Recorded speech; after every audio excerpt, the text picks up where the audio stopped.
United States is engaged in a high-intensity conflict in the Middle East while simultaneously supporting Ukraine's self-defense against the Russians' invasion. EUCOM is involved in both efforts. The command provides extensive operational and logistics support to Operation Epic Fury.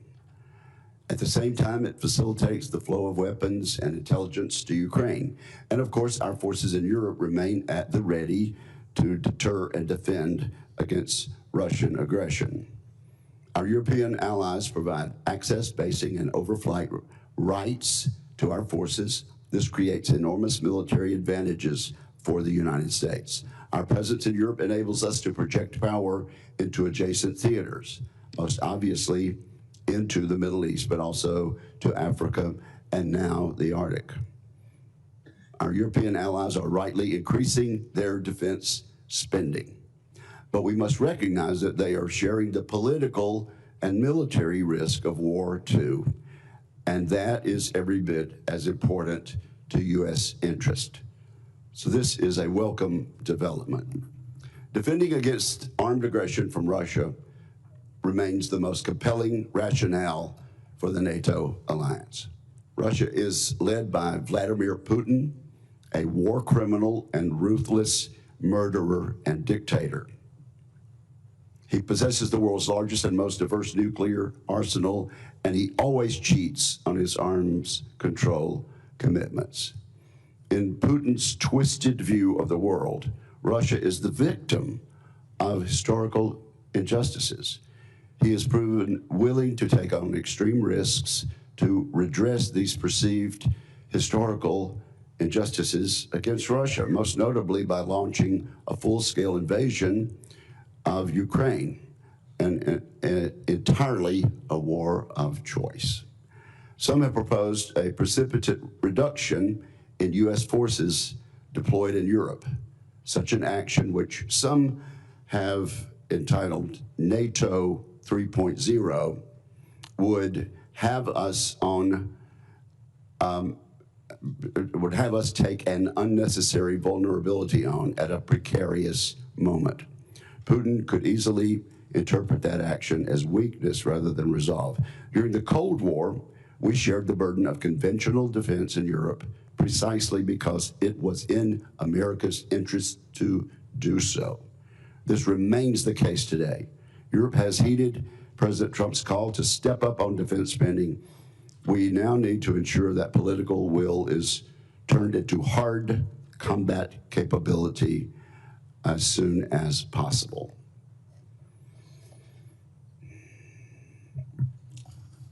Mr. Putin has a predilection for war and aggression. That is a fact, and it led this committee to place a floor on the U.S. military's force posture in Europe, particularly the Army Ground Maneuver Forces. Mr. Putin's aggression has caused us to make that decision. We took that step in the National Defense Authorization Act that became law in December, a bipartisan achievement. The law reflects our collective judgment that now is not the time to accept unnecessary risks in Europe. The best way to reduce the need for defense in Europe is to degrade the threat posed by Russia's military. Ukraine is doing exactly that. Its success in defending against Russia reflects Ukraine's resolve and ability to innovate during wartime. We should support these efforts. We should immediately begin a crash program to take advantage of new production lines here in America, building new low-cost weapons to help the Ukrainians defend themselves. This includes low-cost cruise missiles, which we can build thousands of every year, and includes new, more easily producible air defense interceptors. While General Grinkovich is focused on the European theater, General Reed supports the global joint force. TRANSCOM's expertise and precision allows the joint force to extend its reach far beyond the safety of friendly confines. Whether supporting Operation Midnight Hammer, Operation Absolute Resolve, or the hundreds of regular refueling and sea lift missions required by other combatant commands.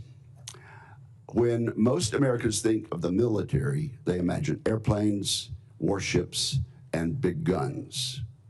Correctly, I might add. What they do not see is the system that moves all these pieces around the globe. A worldwide network of American logistics assets keeps our far-flung bases ready for action. We are the world's best military in part because Transcom runs this complex system. China and Russia know this. These adversaries are not simply modernizing their armed forces, they are intentionally targeting our global logistics network to prevent us from operating around the world. Congress recognizes this danger. The fiscal year 2026 National Defense Authorization Act, again, which was passed on a bipartisan basis and signed by the President of the United States last December, elevated contested logistics management to a senior leader responsibility. We charge the Deputy Secretary of Defense, Vice Chief of the Joint Staff, and the Commander of Transcom to work together to integrate contested logistics across the joint force. This statutory direction makes explicit what the battlefield has already proven. Congested logistics is not owned by any single command or service. As I've outlined, these witnesses come before the committee at an important moment for American national security. I thank them for appearing today. I look forward to our conversation. With that, I turn to my colleague, Ranking Member Reed. Well, thank you very much, Mr. Chairman, and welcome General Grinkovich and General Reed. Thank you for appearing today. Thank you for your service to the nation, and to those who you command, our warmest thanks and appreciation. Both European Command and Transportation Command are deeply engaged in supporting the ongoing conflict with Iran, from enabling combat operations to moving personnel, equipment, weapons, and medical support across continents. EUCOM and Transcom are playing critical roles in sustaining the United States military effort. This conflict is a reminder that modern warfare requires the full integration of every element of American military power, from operational forces, logistical networks, allied basing access, and the strategic mobility that connects them all. General Grinkovich, the convergence of interest among potential adversaries like Russia, Iran, China, and North Korea is of great concern to this committee. There is a recent development that deserves scrutiny. Media outlets report last week that Russia has been providing Iran with the locations of U.S. military personnel and assets for targeting in the Middle East. I'm deeply concerned about this development, especially because the White House has sought to downplay it, and Secretary of Defense has said that he is, quote, not concerned. If this reporting is true, it must be addressed with resolute and vocal condemnation by America's leaders. Our service members deserve nothing less. For more than 3 years, EUCOM has been the backbone of the international effort to support Ukraine in the war of survival against Russia. EUCOM has enabled the Ukrainians to defeat the Russians and defend their sovereignty, while sending an unmistakable message to America's adversaries about the strength of the NATO alliance and the resolve of the United States and its partners. The operational picture today remains difficult. Neither side has been able to secure a decisive advantage on the battlefield, but Ukrainian forces continue to battle bravely, and the Ukrainian people remain steadfast in their resolve. At the same time, the broader strategic context in Europe is evolving. The Trump administration's new national defense strategy outlines a significant shift in how the United States views its role in the European AOR. The administration has argued for a significant reduction in American military engagement in Europe and for European allies to assume a much larger share of NATO's conventional defense responsibilities. Strengthening Europe's own defense capabilities is an important and necessary goal, which, it should be noted, our European partners are already making impressive strides. But any significant shifts in the capabilities or capacity of the United States will offer to the NATO alliance must be carefully assessed and closely coordinated with our allies. Anything less than close coordination could create unnecessary gaps and increased risk during a period of significant geopolitical tension. I worry that the administration is singularly focused on the speed of transition and not the strategic implications of getting it wrong. General Grinkovich, I would ask for your perspective on this. Is it your expectation that Europe could assume the majority of NATO's conventional defense burden by the end of this decade? And what risks do you foresee in accelerating such a transition before our allies may be fully constituted to do that? General Reed, TRANSCOM is vital to the ongoing operations in Iran. The success of any military campaign ultimately depends on the ability to move forces, equipment, and supplies across the globe at speed and scale. From strategic airlift and sea lift to aerial refueling and the movement of munitions between theaters, your command is the logistical network that allows the United States military to operate worldwide. I would appreciate an update on the demands these current operations are placing on TRANSCOM and your assessment of the command's readiness to sustain them while maintaining the capacity to respond to crises in other theaters. Looking further ahead, one of the most important challenges facing the Department of Defense is the problem of contested logistics. For decades, American military operations have benefited from secure sea and air lines of communication. However, we have reached a point where potential adversaries will likely target the logistics network that underpin U.S. military power. These threats could include attacks against forward bases, aircraft, and ships that resupply those bases, cyber attacks on the information technology systems that manage deployments, and even kinetic strikes against ports and airfields in the United States and abroad. General Reed, these vulnerabilities raise difficult questions about the survivability and resilience of the logistics systems on which our military depends. I would like an update on your command's efforts to address the contested logistics problem. In particular, how are you working with the military services to ensure that future logistics platforms and operational concepts are better suited to operate in a contested environment? Gentlemen, thank you again for your leadership and for the service of the men and women under your command. I look forward to your testimonies. Thank you, Mr. Chairman. Thank you, Senator Reed, and I also thank you for giving them a preview of the questions you're going to ask. Who'd like to go first? General Grinkovich, would you like to go first? You are recognized for your opening statement. Chairman Wicker and Ranking Member Reed and distinguished members of the committee, it's an honor to be here today representing the men and women of European Command, and I'm also grateful to have Command Sergeant Major T.J. Holland, our Command Senior Enlisted Leader, joining me today. It is also a privilege to be here with my good friend, General Randall Reed. Throughout my career, I've seen firsthand the extraordinary capability U.S. Transportation Command delivers across our joint force. I'd like to begin by thanking this committee and Congress for your steadfast support to the warfighters and missions of U.S. European Command. The United States faces a complex and evolving global security environment. Growing cooperation between Russia, North Korea, Iran, and the People's Republic of China has increased military risk across multiple theaters and domains. In Europe, North Korean troops and materiel, Iranian drone technology, and Chinese economic support enable Moscow to sustain its war in Ukraine. I have been privileged to be part of the negotiations working to fulfill the President's goal of a lasting peace. But in the meantime, this brutal war continues, recently starting its 5th year as both sides trade human life for time and territory. And despite significant losses in Ukraine, Russia retains the capability and capacity to threaten U.S. interests with its large and increasingly diverse nuclear stockpile, asymmetric capabilities, and competent ground, air, and maritime forces. Given this environment, U.S. European Command is focused on 3 priority missions. The first of these is protecting the U.S. homeland. To do this, U.S. European Command works closely with NORAD and U.S. Northern Command to monitor and secure the strategic approaches to North America. Allies help with this by sharing intelligence, strengthening our early warning, and enhancing our ability to respond to potential threats. In the North Atlantic and in the Arctic, they help us monitor Russian and Chinese activity, including subs and long-range bomber patrols. Together, we ensure these capabilities are unable to threaten the U.S. or our interests in this hemisphere. Our second mission is to serve as a platform for projecting U.S. combat power, both in and beyond Europe.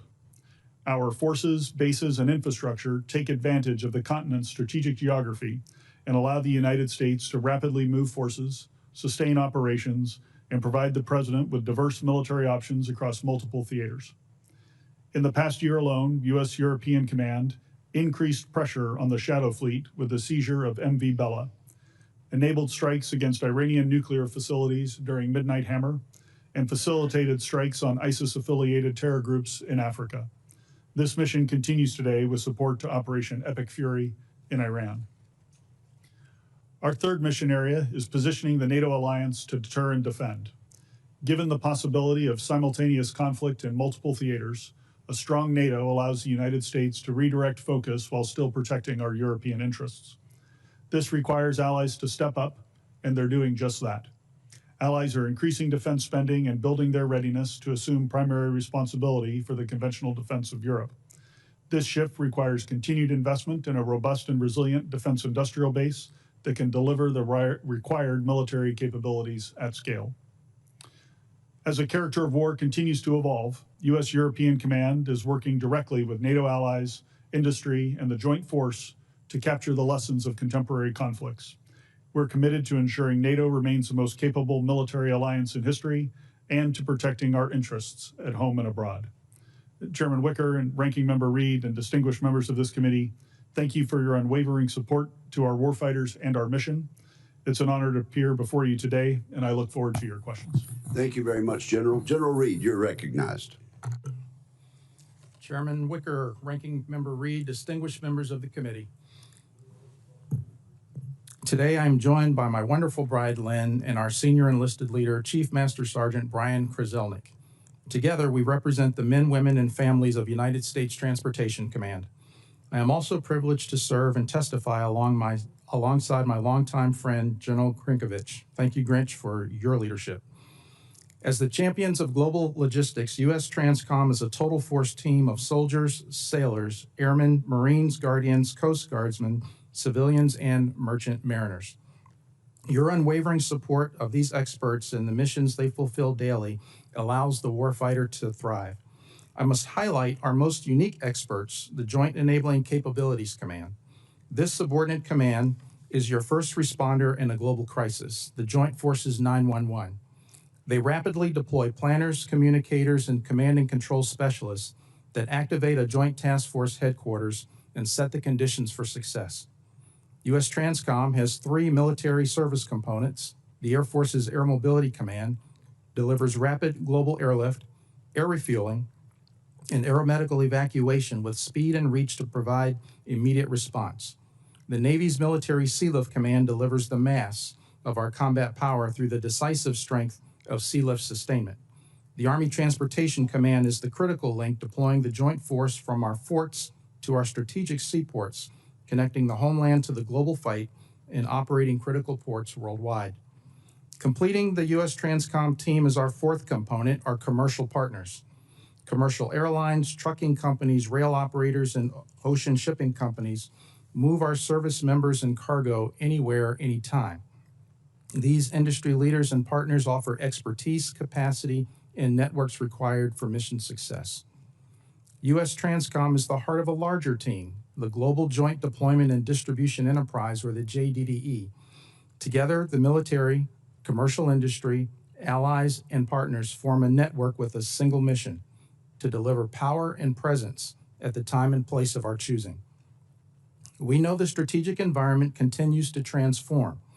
Our competitors train to contest our every move and turn logistics into a primary battle space. We acknowledge the challenge. This is precisely why we exist. U.S. Transcom specializes in winning the fight to get to the fight. Therefore, there should be no surprise that our priority remains keeping power projection as the joint forces' decisive strategic advantage. First, we champion the American warfighter starting here in our homeland. The journey to the fight begins not on the battlefield, but on the nation's highways, railways, and commercial seaports.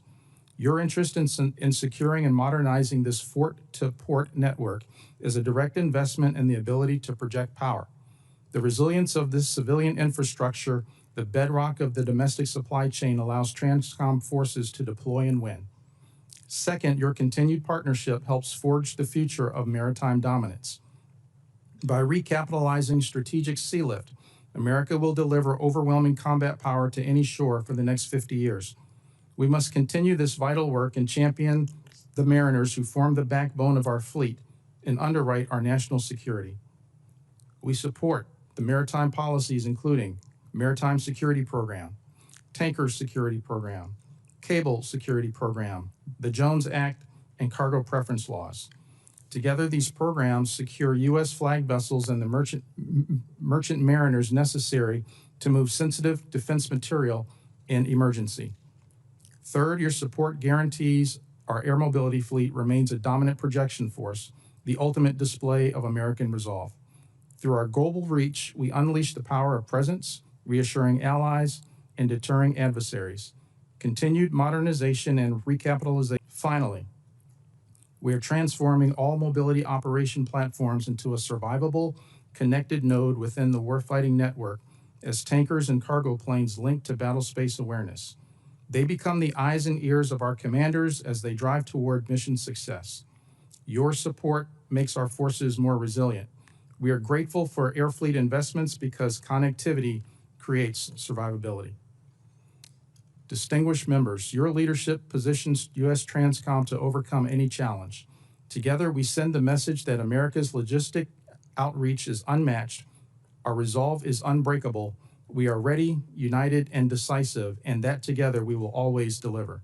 Thank you for the opportunity to represent U.S. Transcom and to answer your questions. Well, thank you both for your service. General G, I'm going to ask you to pronounce your name. Senator, it's Grinkovich. Okay, with a which. Okay, very good.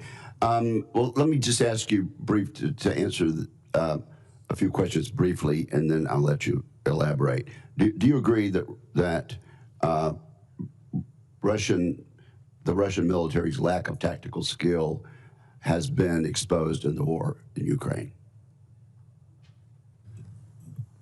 Senator, Russia invaded Ukraine thinking it would be a 2-week war. And as I heard a friend say recently, the hardest part of a short 2-week war is the first couple of years. And I think Putin has learned that because of the problems he's had with fielding a modern and effective force. In spite of that, do you agree that Russia has maintained the ability to wage war and continues to threaten our treaty allies in Europe? I do, Senator. And clearly, you've already said that Russia has demonstrated its ability to sustain high-intensity war for over 4 years. And I guess it's fair to say also that the public somehow over there is willing to suffer deprivation in pursuit of return to what they feel is Russian greatness. You agree with that statement?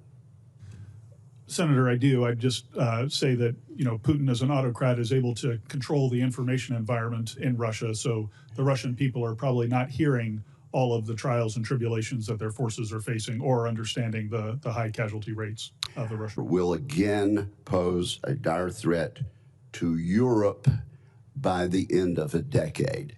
Do you agree with that? And I'll let you elaborate if you'd like. Senator, thank you. In Ukraine today, Russia has well over 500,000 troops. And so should the war in Ukraine end, which we all hope it does, we will have to see the contours of the agreement and then monitor Russian behavior to see what their intentions are. But from a purely military perspective, when 500,000 battle-hardened Russian troops are repositioned to other areas, we'll have to pay attention to that as a potential military threat. And be cognizant of what it could pose to the alliance. Okay. We're delighted to see our European allies agree to the 5% and to do their fair share of their part of the burden sharing. How long do you think it's going to take for our European friends, once they've enacted this 5%, to build the capabilities and force structure needed to actually assume the lead role in the conventional defense of Europe. Yeah, Chairman, thank you. I agree with you that the agreement that made at the Hague summit to spend 5% of military spending is a tremendous accomplishment, and it shows how seriously the Europeans are taking their own security. Many nations are already on a pathway with 5 or 6 nations this year already near or above 5% of GDP. The biggest risk for those countries is now turning that money into actual military capability in their inventory, and that does take an industrial base that can deliver on time. So I see that as the biggest risk to them being able to achieve this on a quick timeline. So, from my perspective, I think we're looking at different capabilities will show up at different times. It will be a gradual slope that will increase in the pace of European rearmament as the defense industrial base gets healthy. So I think you'll see it start slowly, and then as the industrial base investments take off, they'll be able to rearm quickly. So I would say by the end of this decade, they will have made great progress toward that. They won't be all the way there, but certainly by 2035, they will be. Okay, so by 2030, they will have made great progress, but they won't be there. By 2035, if their commitment continues, they should be able to be in the leadership position on that. Yes, Senator, I believe that's correct. Thank you very much. Senator Reid. Oh, thank you very much, Mr. Chairman. Thank you, gentlemen. General Reid, you have been quoted as saying that let's start a new program to modernize our strategic airlift, the C-5 and the C-17. I know you can't disclose details of the forthcoming budget proposals, but are you confident that we'll begin that process of modernization this year? Senator, thank you for the question. Strategic airlift is one of the most critical capabilities that we provide. It's what we call the immediate force when our nation needs to respond right away. That's how we get the force quickly projected out of the country and to the point of need. The challenge here is that for the capabilities that we need in those aircraft, it takes a long lead time to design and actually deliver the aircraft. C-5s and C-17s are capable today. Thank you for the investment for the upkeep, but the time has passed now to start on the development of the next platform. In that platform, not only will it have to be able to do the things of the C-5 and the C-17 today, but we're also going to make sure that we have secure communications, that the platform will have the awareness of the space around it for the crews to be aware of what's going on around them. And at the same time, it needs to be as survivable as we can create. Thank you. Thank you. General Grinkovich, one of the unexpected beneficiaries of our operations in Iran has been Russia. The price of gas has increased dramatically, which benefits their economy at a point where their economy was suffering after multiple years of warfare. We've in fact lifted sanctions on the delivery of their oil with India and other countries. We are now in a position where we must send missiles, particularly Patriot, to the Gulf area to replenish our supplies rather than to provide them to Ukrainians. This all seems to be a situation where Putin is benefiting dramatically. Is that your perception that this has unexpectedly or unintentionally given him a significant increase in staying power?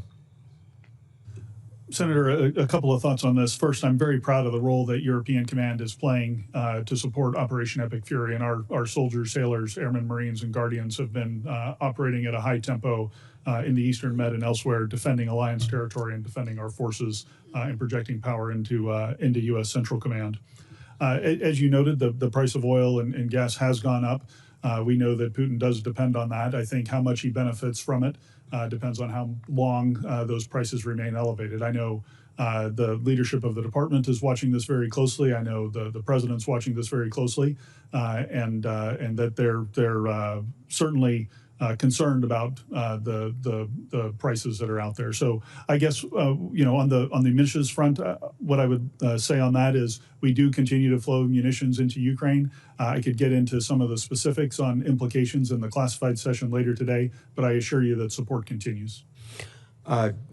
Should we increase our security assistance to Ukraine, given the at least momentary strengthening of Russia's economy and Russia's capabilities?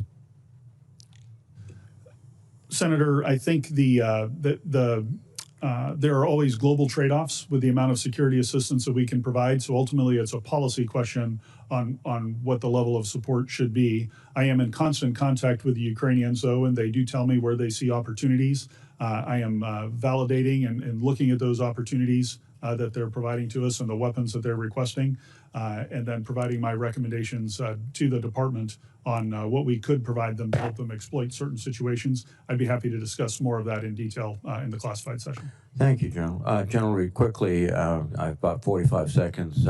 Contested logistics is an issue we've been grappling with for several years. Any quick thoughts about what we can do and what we are doing? Senator, thank you very much. We continue to pursue changes in how we operate, both any opportunity in current operations, exercises, and experimentation as well. Thank you very much. Thank you, Mr. Chairman. Senator Fisher, you're recognized. Thank you, Mr. Chairman. Thank you both for being here today and for your service to our country. General Reed, how is TRANSCOM preparing to perform strategic lift in a contested environment? That presents unique challenges, correct? Yes, Senator, thank you. The strategic challenge, as we see it, begins here at home. We're finding that the adversaries are aligning and they are trying to contest us in every domain possible. That also begins in the cyber realm. Some of the ways that we're making sure that we harden ourselves there is through increased cyber hygiene. We also get great assistance from U.S. Cybercom as well and law enforcement. That extends not only within the department, but since a significant portion of what we're able to do is in the commercial realm, we're also able to extend assistance to them as well. When it comes to being able to project the force and to project power, we continue investments and we welcome more in making the aircraft more survivable and also with more secure communications. Thank you. Thank you. General Grinkovich, what's your assessment of the Russian military's progress reconstituting its losses in Ukraine, in particular in terms of the missile production or other weapons systems? Senator, the Russian war economy is in high gear, if you will. So in terms of missile production and UAV production, my assessment is that they have the capacity resident in their defense industrial base to continue with high levels of production. And then as far as their personnel are concerned, to date, they have been able to replenish the battlefield losses, the tremendous battlefield losses that they've been taking on a month-to-month basis. In September, we saw a Russian drone incursion along the Polish border. How has EUCOM and NATO responded to that? Yeah, Senator, thanks. I was extremely proud of the immediate response that the alliance was able to take in response to that incursion. As you probably recall, Dutch F-35s who were operating under NATO command and control were able to shoot down several of those drones that came into Polish airspace. Since then, the alliance has established Eastern Sentry, a vigilance activity that stitches together a number of disparate air and missile defense capabilities across the eastern flank of the alliance to thicken the lines for defense. And now we are also in the progress of rewriting our standing defense plan for integrated air and missile defense across the alliance. First time this has been done in decades and should be done by the summit this summer. So you feel pretty positive about Eastern Sentry? Senator, I do, and I would just how it's working now, but in the future as well. Yeah, I do, Senator, and I would cite as evidence of the alliance's ability to defend a couple of ballistic missiles that were launched by Iran toward Turkey and the successful engagement of those ballistic missiles to neutralize that threat. General, can you tell us in this setting what your views are and what you anticipate seeing in the future in cooperation between Russia and China? Yeah, Senator, I can talk a little bit about it here and, of course, elaborate in the classified session. But, you know, what we see is two primary means of support that the Chinese provide to the Russians. One is assisting them with evading sanctions and thereby helping their economy. And then the second is dual-use equipment that comes out of the Chinese industrial base and flows into Russia. You might think of this as, you know, different chips and different antennas that are then used on weapons of war that the Russians produce in their industrial base. So that certainly is concerning to us. You know, if I look into the future, I would accept that type of relationship to continue when their interests align, and for Russia to be willing to support China in the opposite direction if China finds itself in need of assistance. General Reed, I appreciated the conversation that we had concerning our tanker fleet. How are you working with the Air Force to communicate your needs to meet your requirements? Thank you. We enjoy great support from the service. We continue to ask them to support us with spare parts, weapon system sustainment, and to keep the training pipeline strong. In addition to that, they are assisting us with survivability of the aircraft as well. Thank you. Thank you, Mr. Chair. Thank you, Senator Fisher. Targeting is consistent with American values. Yeah, Senator, thanks. You know, over the course of my career, I've as a fighter pilot, I've always done everything I can to avoid civilian harm and civilian casualties. And I would tell you, I'm absolutely committed to that. I know the department is committed to that. And that when tragedies like this happen, it causes us all to reflect and try to improve our processes. I've been involved in the targeting process, both at the tactical and the operational levels throughout my career. And I would tell you, we do have a number of safeguards in the system. You know, every single time that at the tactical level I was going to release a weapon on a target, I was personally making an assessment as to whether there was any chance of civilian harm. And if there was that proportional to the military necessity of striking the target? At the operational level, both from my time in U.S. Central Command previously and then now at U.S. European Command, I can assure you that we have robust standards that we go through and look to see and update the imagery and update our understanding of the target and refresh the intelligence on a recurring basis to determine the chances of civilian harm and to address any collateral concerns that might be there. So you just know I'm absolutely committed to trying to mitigate that risk. I appreciate your testimony. I'm highly concerned, however, that Secretary Hegseth does not agree with you. Secretary Hegseth has criticized rules of engagement designed to adhere to the laws of armed conflict and support civilian harm mitigation. Secretary Hegseth has also cut the Civilian Protection Center of Excellence by about 90%. Their mission was to help you and to help protect against civilian casualties. So how do these changes by Secretary Hegseth affect your mission, your judgment, and the responsibility that you take so seriously? Senator, they have not affected my ability to prevent civilian harm in any way. It's embedded in the targeting process. It's embedded in the culture of U.S. European Command, and I would say in the culture of the U.S. military to try to avoid that civilian harm. So we're continuing to do the things that we have always done to comply with the law of armed conflict and ensure that we mitigate that risk. Can you guess how we could have gotten this wrong in Iran? I'm sorry, ma'am? Can you guess how we could have gotten this wrong in Iran and targeted a children's school? Ma'am, I would hesitate to speculate with any incident like this. There's, you know, I would just say there's usually a chain of errors and mistakes that happen similar to an aviation accident or some other transportation accident. And I would say we just need to let the investigation play out and find all those factors. Thank you, General.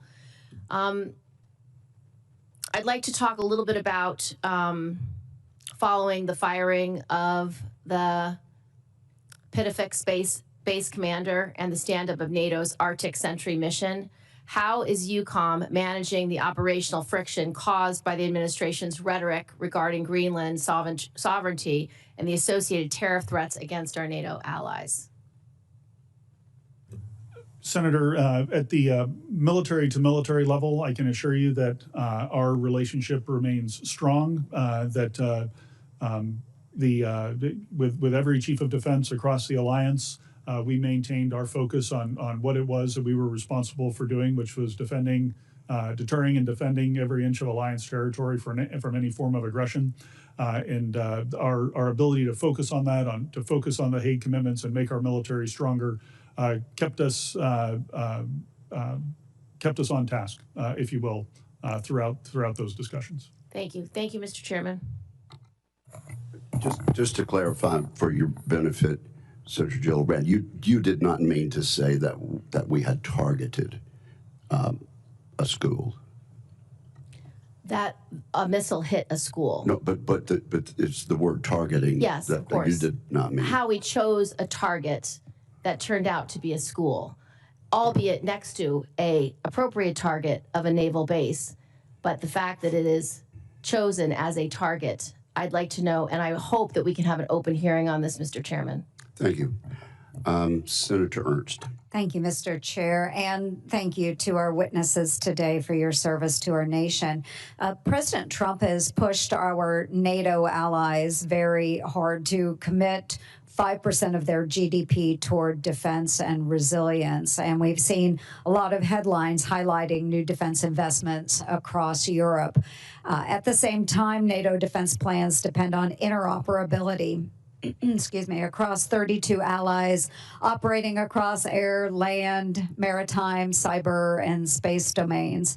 So, General Grinkovich, are these new investments translating into shared capabilities with NATO that are interoperable, or are there gaps that our allies need to find and fill? Senator, that's a terrific question. We focus very much on interoperability across the alliance and at U.S. European Pacific adhere to in order to ensure that interoperability. But, you know, they're especially new members of the alliance or folks who are newly certified to NATO standards. We do need to help them along and make sure that they understand that this gets to be very technical when you get into the beeps and squeaks, if you will, of making sure that things can work together. Yeah, I appreciate that very much. And the shout out as well about the defense industrial base. And I think this just lends credibility to all of our voices when we are saying that we need to invest in more here in the United States. I'm glad that our partners are stepping up and developing their own industrial base, but certainly we need a stronger one here in our own nation. Just very briefly, I am a huge supporter of the State Partnership Program. I know we have spoken about this before. Our Iowa National Guard and Kosovo are partnered through SPP, and we know that a strong American presence in these countries does maintain stability. Can you speak briefly about the State Partnership Program and your thoughts? Yes, Senator, thanks. I've spent some time with your commanding general of the Guard unit and of your Guard, and they do tremendous work in Kosovo, and I'm very thankful for it. Writ large, you know, the SPP builds deep and lasting relationships. Some of our state partners have been in the program for 30 years or more. And over the course of those 30 years, as exercises happen on both sides of the Atlantic, it just builds a bond you can't replace. Yes, thank you so much. I'm in full agreement. General Reed, we have automatic equipment identifiers, identification tags, that help rail providers track the location of our assets across our transportation system. But one of the largest manufacturers of those tags and the technology is owned by a parent company with ties to the Chinese Communist Party. Currently, Transcom uses our rail system to move heavy assets like tanks from Fort Stewart or, you name it, or other armored vehicles throughout the U.S. So my concern is that the CCP could utilize these tracking technologies to monitor our military movements, which is a major security risk during a buildup or a surge. So would you agree with that vulnerability? Do you think we are giving the Chinese access into a window of our military movements and engagements? And what can we do about that? Senator, first and foremost, the department works really hard to eliminate any kind of Chinese component wherever we find it, and that continues with all the energy and effort that we can put to that. Second of all, when it comes to all domain being contested in all domain, the cyber realm is one where this presents itself plain and clear. With that being said, while it may be a vulnerability, there are ways that we can harden that, and we continue to do that. There are alternative ways to make sure that we can track the information. Increasingly, as we get stronger tools, we apply those tools. And one thing that's very, very important is as we continue to use the commercial realm, there are lots of other things that move in the commercial space. And that itself makes it very, very hard for folks to track our equipment. Yeah, very good. We need to recognize if we do have vulnerabilities and make sure they're not being exploited. So thank you very much. Thank you, Mr. Chair. Thank you, Senator. Senator Kane, I understand you intend to yield your time to a person who is not yet in the room. That is correct, so I'll take my time. I think that would be the best backup plan. You're recognized. Thank you. America's been at war with Iran for 12 days. The cost to our troops, to everyday Americans, and to innocent Iranian civilians, even school children, are dramatic. The war is deeply unpopular. To begin, the war is illegal. The Constitution makes plain that only Congress can declare war. The reason for this provision was articulated by Abraham Lincoln. Kings had always been involving and impoverishing their people in wars, pretending that the good of the people was the object. This our convention understood to be the most kingly of all kingly oppressions, and they resolved to so frame the Constitution that no one man should hold the power of bringing this oppression upon us. The president has escalated his use of military to carry out hostilities all over the globe without Congress, while threatening military action against many more nations. We're at war because of the unilateral actions of one man who has grown very confident that Congress will not challenge his kingly behavior. The war is unprecedented. We've heard from the president many shifting reasons for the war, but senators have now heard both publicly from the Secretary of State and from multiple sessions with civilian and military leaders a more precise and consistent reason. The president sent our sons and daughters, spouses, parents into war because another nation was determined to invade Iran, and if that occurred, Iran would likely target U.S. troops for retaliation. The trigger event of this war was Israel's decision to invade Iran on February 28. We could have avoided this war by persuading Israel that it shouldn't invade and that doing so would hurt its ally, America, and cause global instability. There's no evidence that we tried to do that. Or we could have focused on protecting our own troops from retaliation following an Israeli invasion. Instead, President Trump decided to join an invasion of Iran initiated by another nation. He is not the first American president who has been urged to take this step. Others wisely resisted. He did not.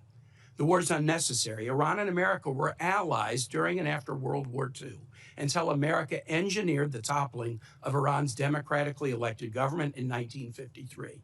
That act, followed by 26 years of a brutal dictatorship that the U.S. helped fund, created deep hostility between our two nations, formerly friends. When the Iranian people finally threw off that oppressive dictatorship in 1979, that hostility resulted in 5 decades of violence between our countries, the facts of which are well known to American and Iranian citizens alike. Iran engages in dangerous behavior toward the U.S., its neighbors, and its citizens.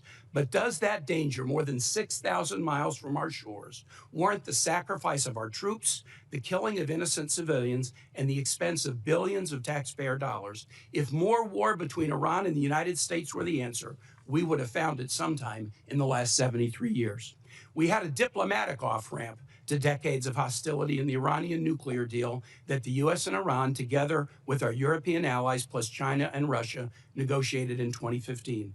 President Trump's decision to abandon that deal, even though it was working, and even though many of his closest advisors told him to maintain it, ushered in a sharp spike of Iranian aggression. American troops are dying because this nation's political leadership tragically abandoned diplomacy.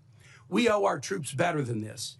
They serve with such skill and bravery, but as our experiences in Vietnam and Iraq have shown, the bravest patriotic service cannot overcome poor civilian decision-making, whether by a president grown too fond of war or a Congress unwilling to provide a check against such behavior.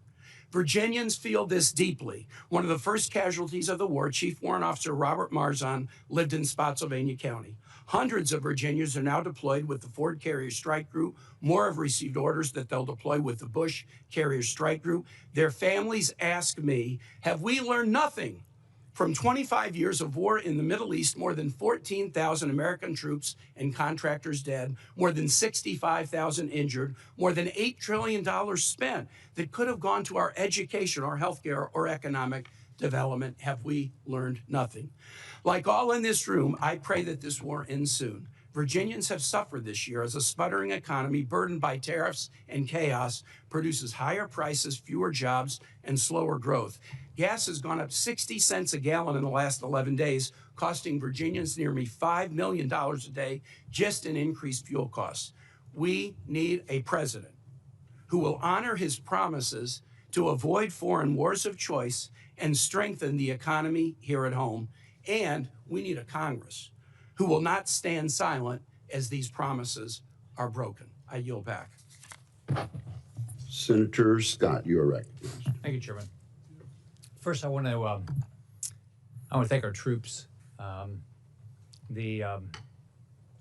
had the opportunity to serve in the Navy at the tail end of Vietnam. Fortunately, didn't have to go to Vietnam, but anybody that puts on the uniform, you have to admire them because they're making the decision to put their life on the line for our freedom. We have a lot of troops at risk right now. I pray for their safety. Unfortunately, we've lost 7 members, 1 in Florida, Cody Cork. I know we have 140 or so injured. I hope they have a full recovery, but the most important thing I think we can all say is we admire what the military has done. We respect what the military has done. We support what the military is doing, and we hope they all come back safely. And the goals of this conflict is that they don't have a nuclear weapon. The goals of this conflict, they don't have the ability to have ballistic missiles that are going to kill Americans like they've been doing for decades. So I don't think any of us ever want to go to war, but I think we all do respect our freedom and want to keep our freedom. So I want to thank all of our troops for what they're doing. Thank you both for being here. Thank you for your hard work.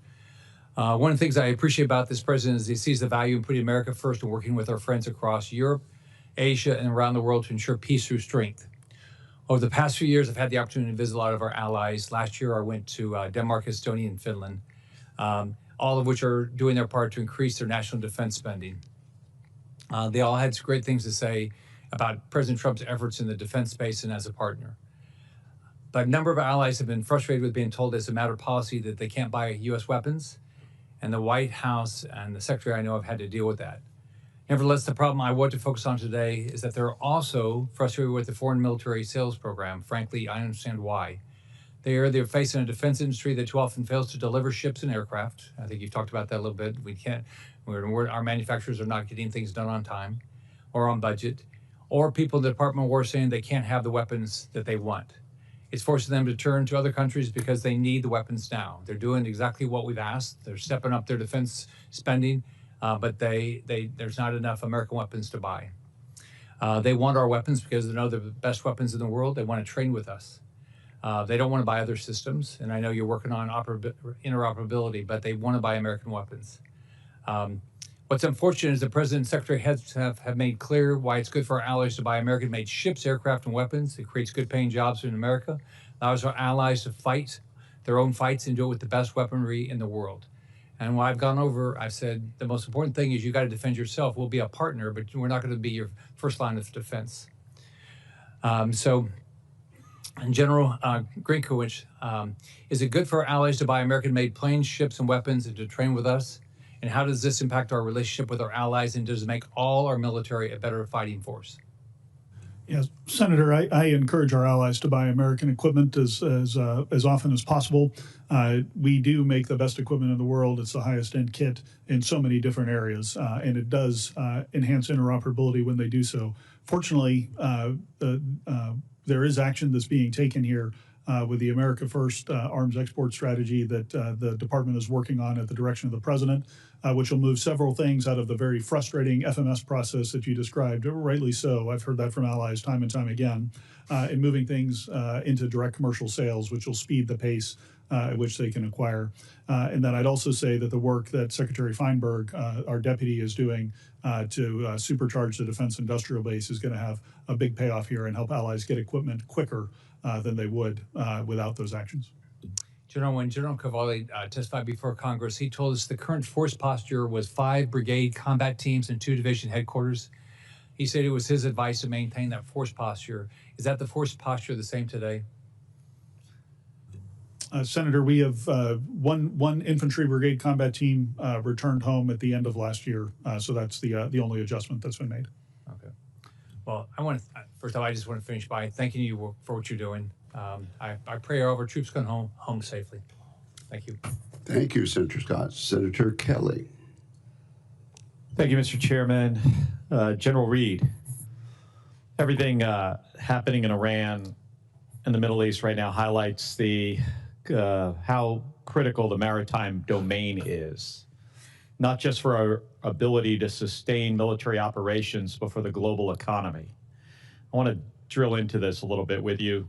So first, on March 2nd, while docked at the port in Bahrain, the U.S. flagged tanker Stena Imperative was struck by projectiles that caused a fire on board. Are you familiar with this, General? I'm aware, Senator. Yeah. Thankfully, the crew is safe. One shipyard worker was killed. That vessel's part of MARAD's tanker security program. Is that correct? That's correct. And how many tankers are enrolled in that program? Sir, the program is fully subscribed at this point, and it's upwards of 60. Upwards of 60. Excuse me, if you're talking about the tanker security program. Yes. Yes, we currently have 10 that are funded. Okay, 10 that are funded. This ship, Stena Imperative, was one of those. It's now damaged. So obviously not a large fleet, 10 ships.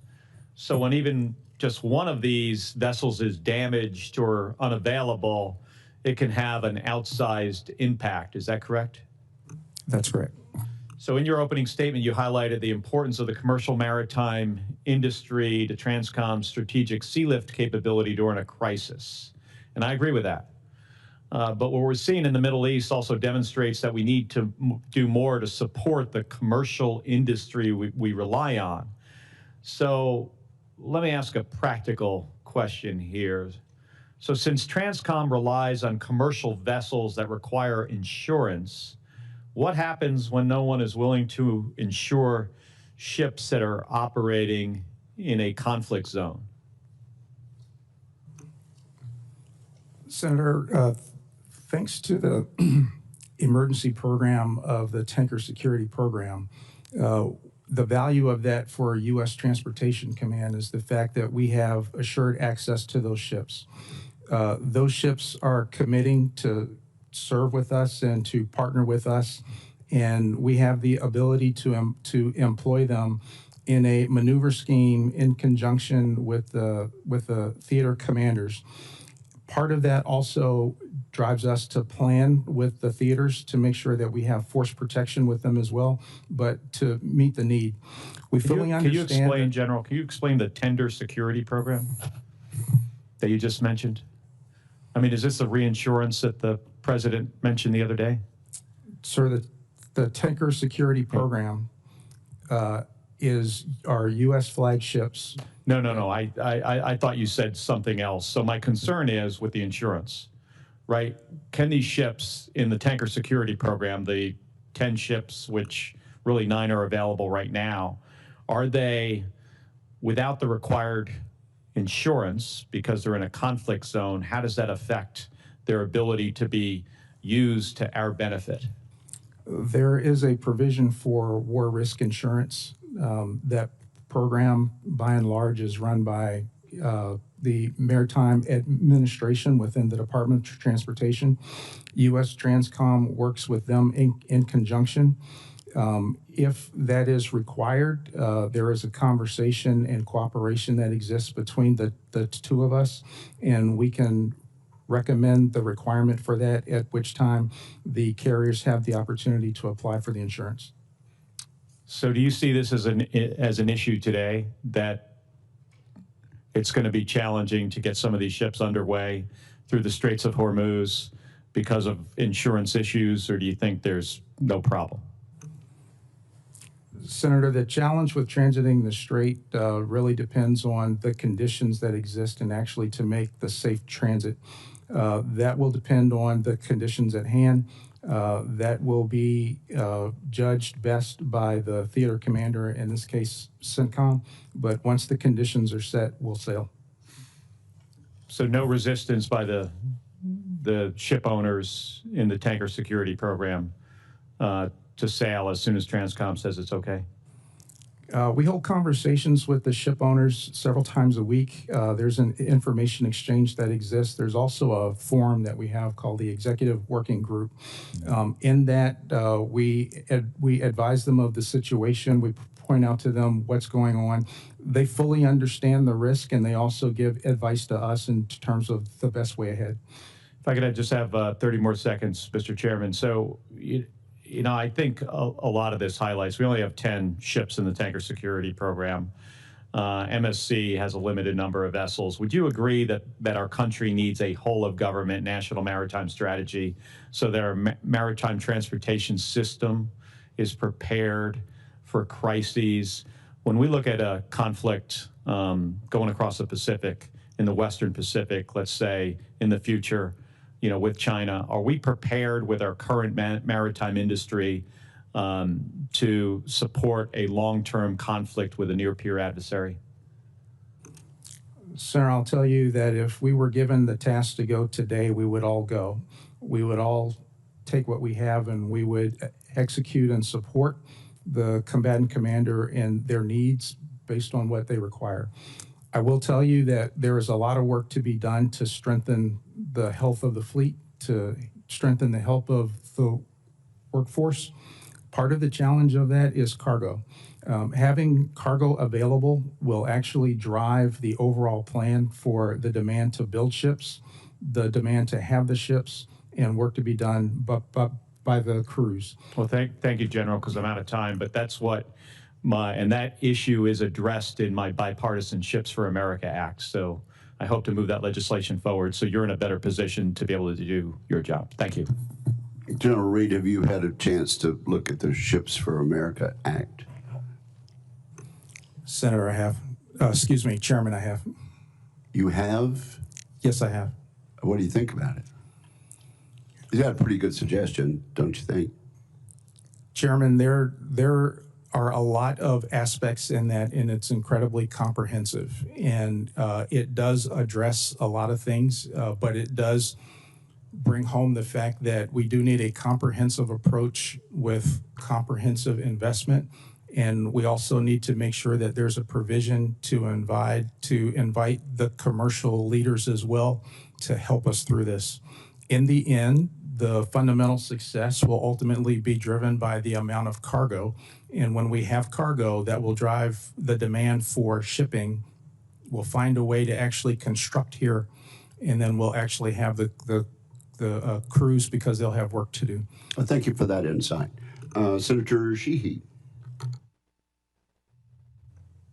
Thank you, Mr. Chairman. And I would second what Senator Kelly was saying and some others that we need to be focusing not just on our exquisite platforms, but also the broader capacity of the logistics system that's going to support that frontline fight.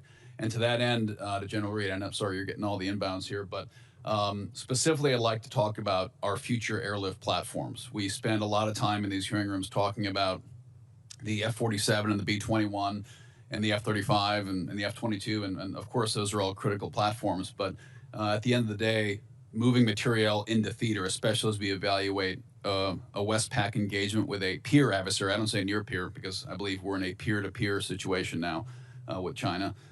Physically moving people, bullets, bombs, food, clothes, physically moving millions of tons of gear halfway around the world quickly, especially in an area where we're fighting in someone else's backyard and we're having to project that material around the world to tiny islands that we may or not be in control of.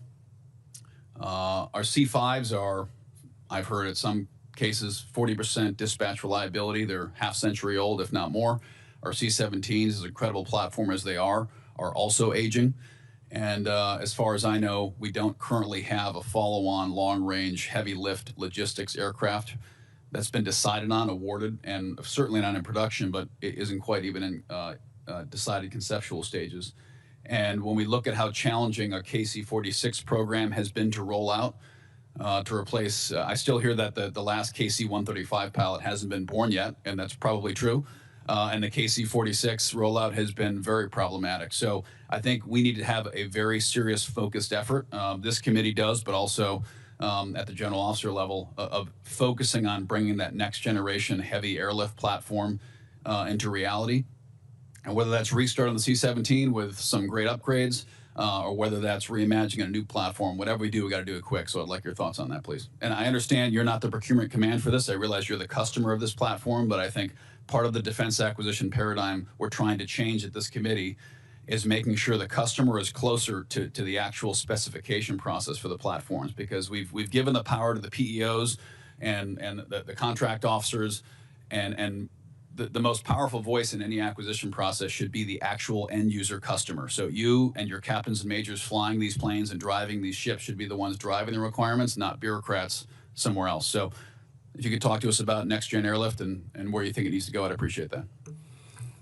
Thank you. Our primary job at Transcom is to set the conditions to move within the headquarters. Excuse me.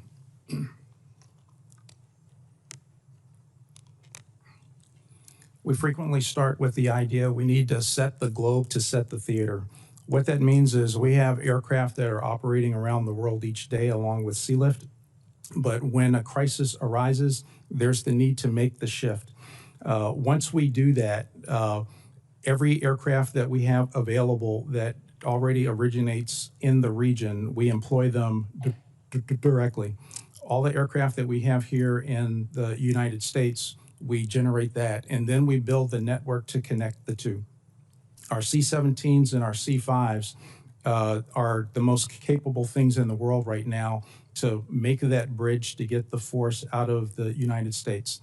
That's incredibly key because greater than 85% of the joint force still resides here. And so when they're needed abroad, those are the aircraft that we use to start that move. The challenge that we have predominantly with our competitor is that they are actively developing weapon systems to threaten our aircraft. And so not only do we need new aircraft to get us into the future, we also need the aircraft that are more survivable. So in dealing with the Air Force, we are working with them on the requirements to meet that, but also to track the development of the threats as they emerge from our competitors. One, I'd also encourage us to explore all alternatives, expanding and having a wider guarantee for our contract-operated cargo carriers.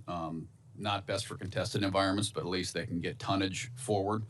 And then exploring things like amphibious aircraft or even submarines that can provide logistical support. Subs have typically been reserved for exquisite tactical missions, as they should.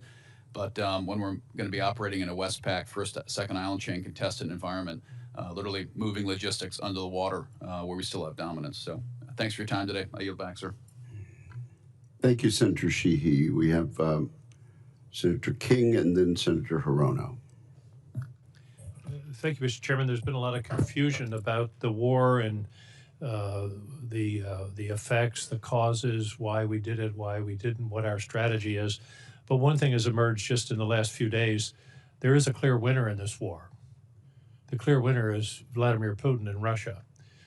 Estimates released a few hours ago are that Russia has reaped $6 billion of benefit from this war since it began just 2 weeks ago. That's about $400 million a day from the increase in oil prices and the easing of sanctions, which is somewhat puzzling to me. So I just think the record should show that the real winner so far is Vladimir Putin, to the tune of $6 billion in 2 weeks. General Reed, can you give me a percentage if we had a serious need for transport? What percentage of the transport on the sea and in the air would be commercial carriers who are under contract to Transcom?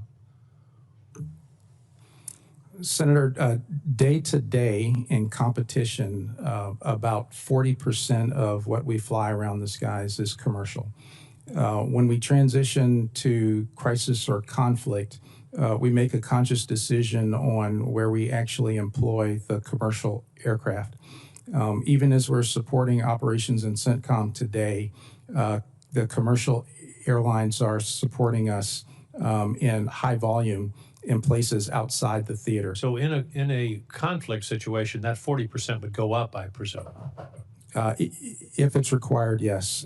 In the case of Sealift, once the Ready Reserve Force makes the initial surge, commercial really plays in for sustainment, and greater than 90% of all the sustainment is done by the commercial fleet.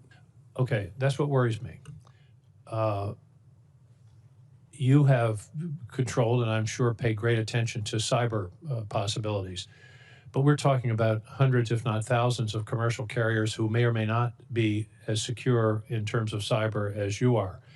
My question is, what steps do we take to ensure that this, you said 90% on the ships, 40, 50, 60% in the air are commercial carriers, to ensure that they are protected from a cyber attack? Because if we're in a serious conflict with a significant adversary, the first thing that's going to happen is a major cyber attack to attempt to blind us and disable our transportation system.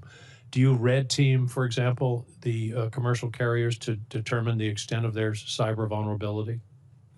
Senator, we do, and there's a lot of cooperation in that realm.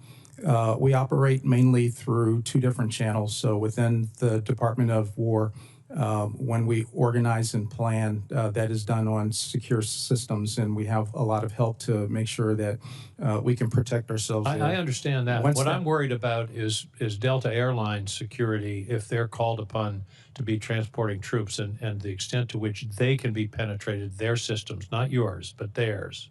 Yes, Senator. Once that planning is complete, we do have some secure channels with the commercial transportation providers. And also we red team and we cooperate and provide help with them for cyber hygiene. Among some of the sources are Cybercom, National Security Agency, as well as the Department of War Cyber Crime Center. I would urge you to step up those efforts, because this is where the first wave of the attack is going to come. General Grinkovich, to what extent are the Russians, and there's been some discussion about this, probing in Eastern Europe and doing asymmetric warfare in the Baltics, for example, in Poland, disinformation, cyber attacks, even drone incursions? What are the Russians up to? Are they building troops up along their western border? Yeah, Senator, right now we see a fairly robust amount of what we call Russian hybrid activities or asymmetric activities. And you mentioned some of those, whether it's information operations or sabotage and those types of things. There have been several incidences in the Baltics and in Poland in particular over the last several months since I've been in command. As far as conventional troop buildups, most of the Russian ground forces are focused on Ukraine, so we do not see significant Russian buildups right now. But I know that there are concerns that those could be coming at some point in the future, particularly once Russia is able to reconstitute its forces. And if President Zelensky was here, what would be the one thing he would tell us that he needed right now? I suspect you hear that fairly regularly. Yes, sir. He would ask for air defense capability based on the Russian attacks on his heating and electrical infrastructure. And a great deal of our air defense capability is now tied up in the Gulf region. Is that correct?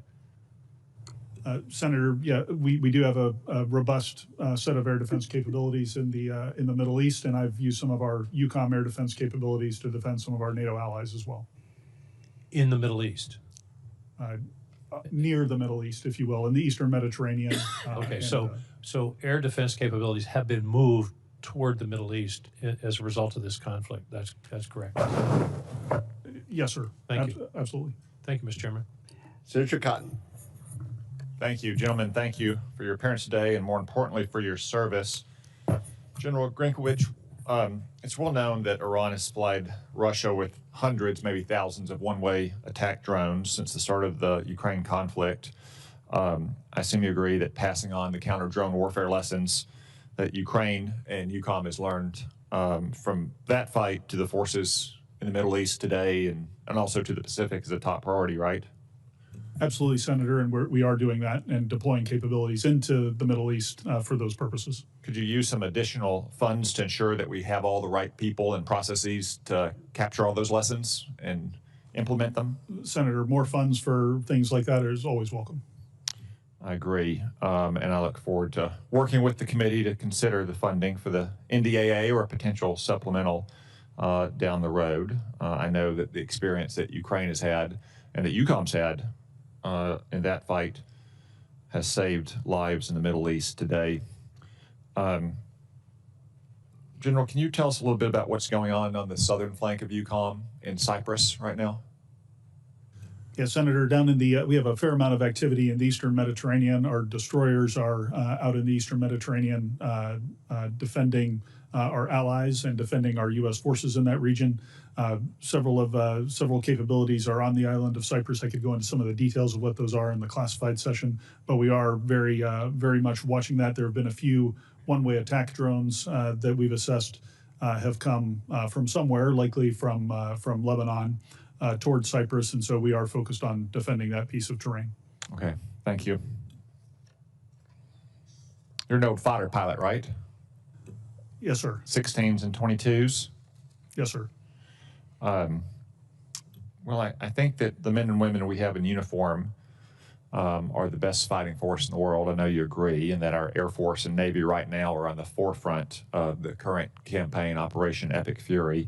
So I have just a few questions about what they may be seeing based on your tactical experience. How complex of an operation is it for our fighters to conduct a campaign the size of Operation Epic Fury?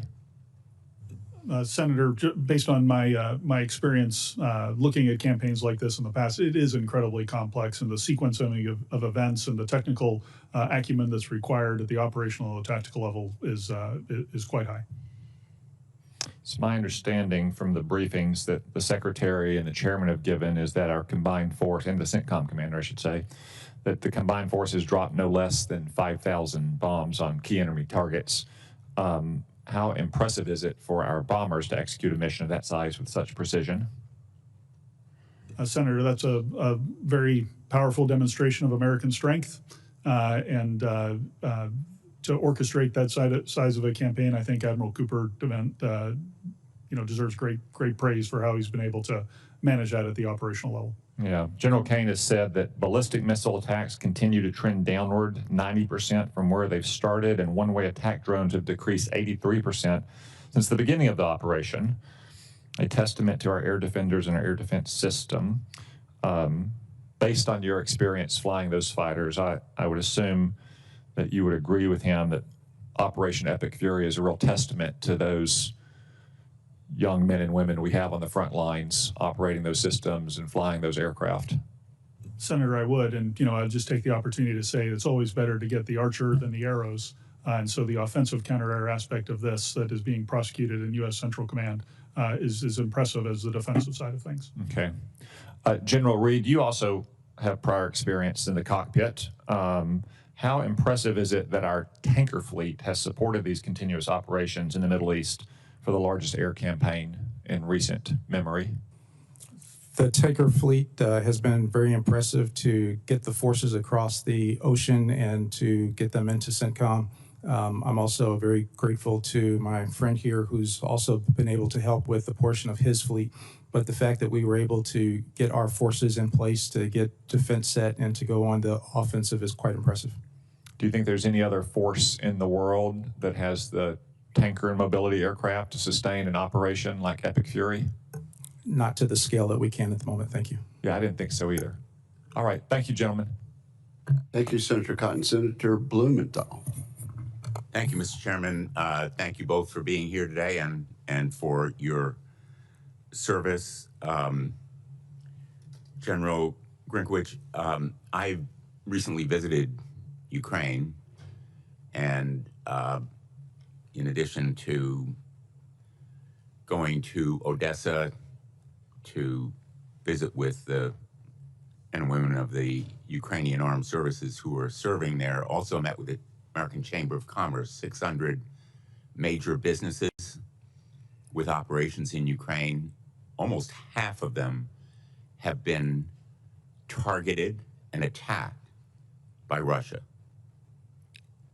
Within days of my visit, an Oreo manufacturing plant was hit by Russian attacks.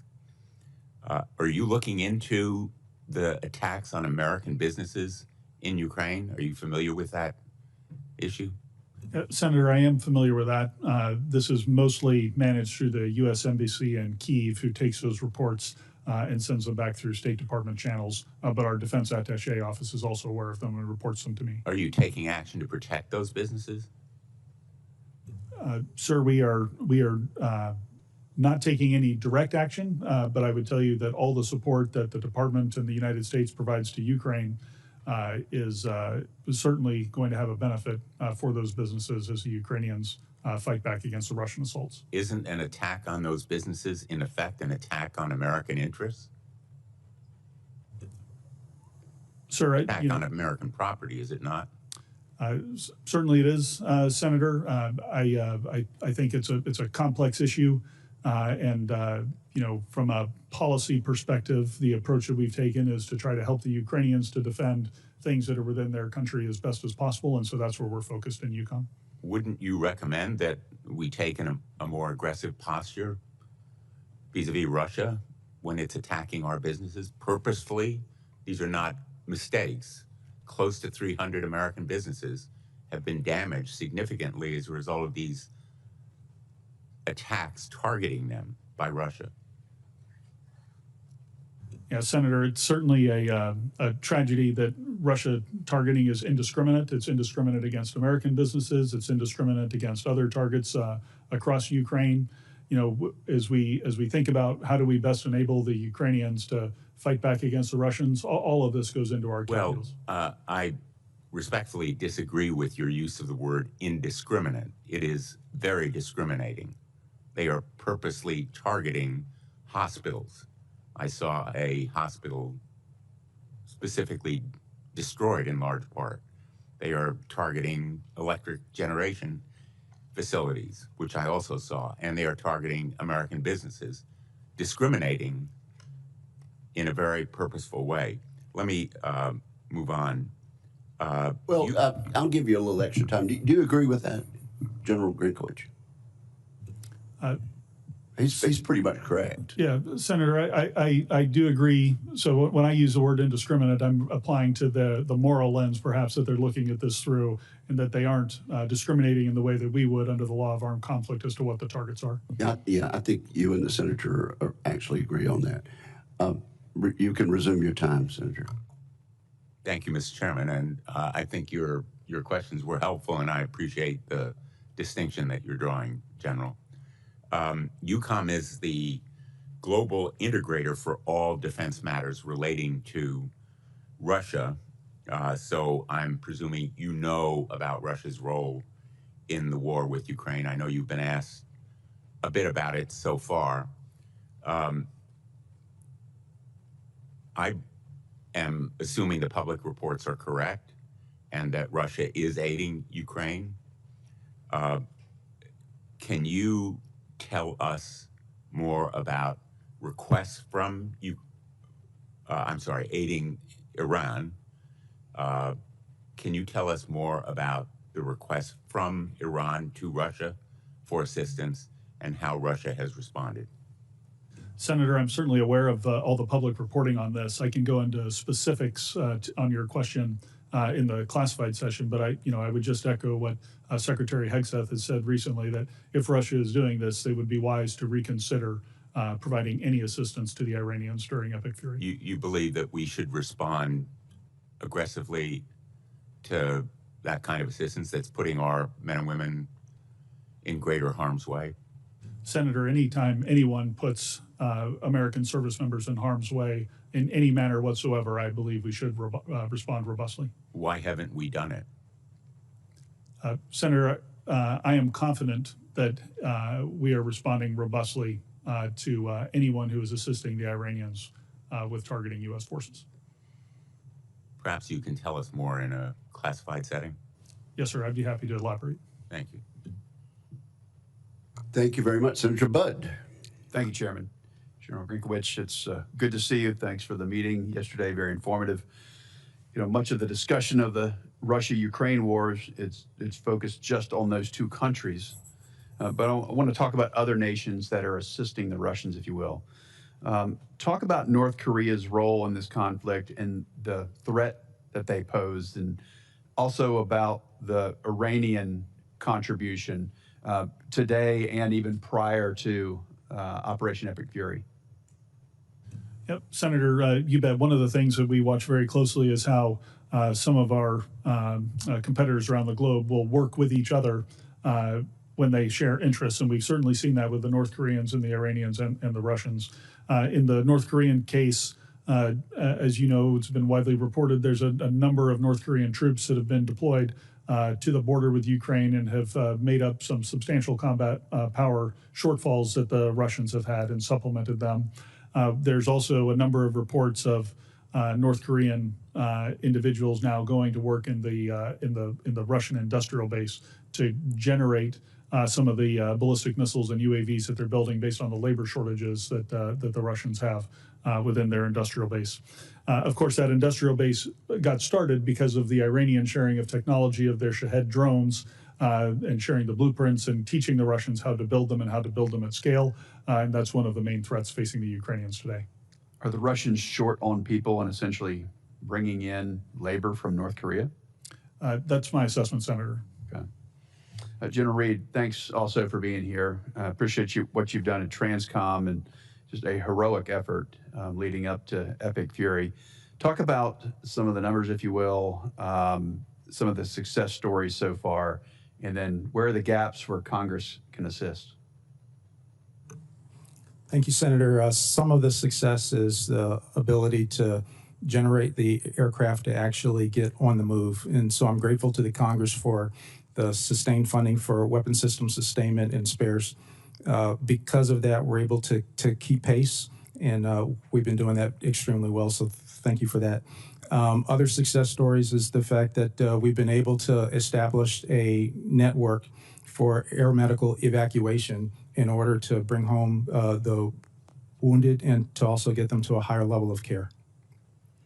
Thank you. What concerns does Transcom have regarding Chinese and Russian naval deployments and commercial investments in ports across the globe?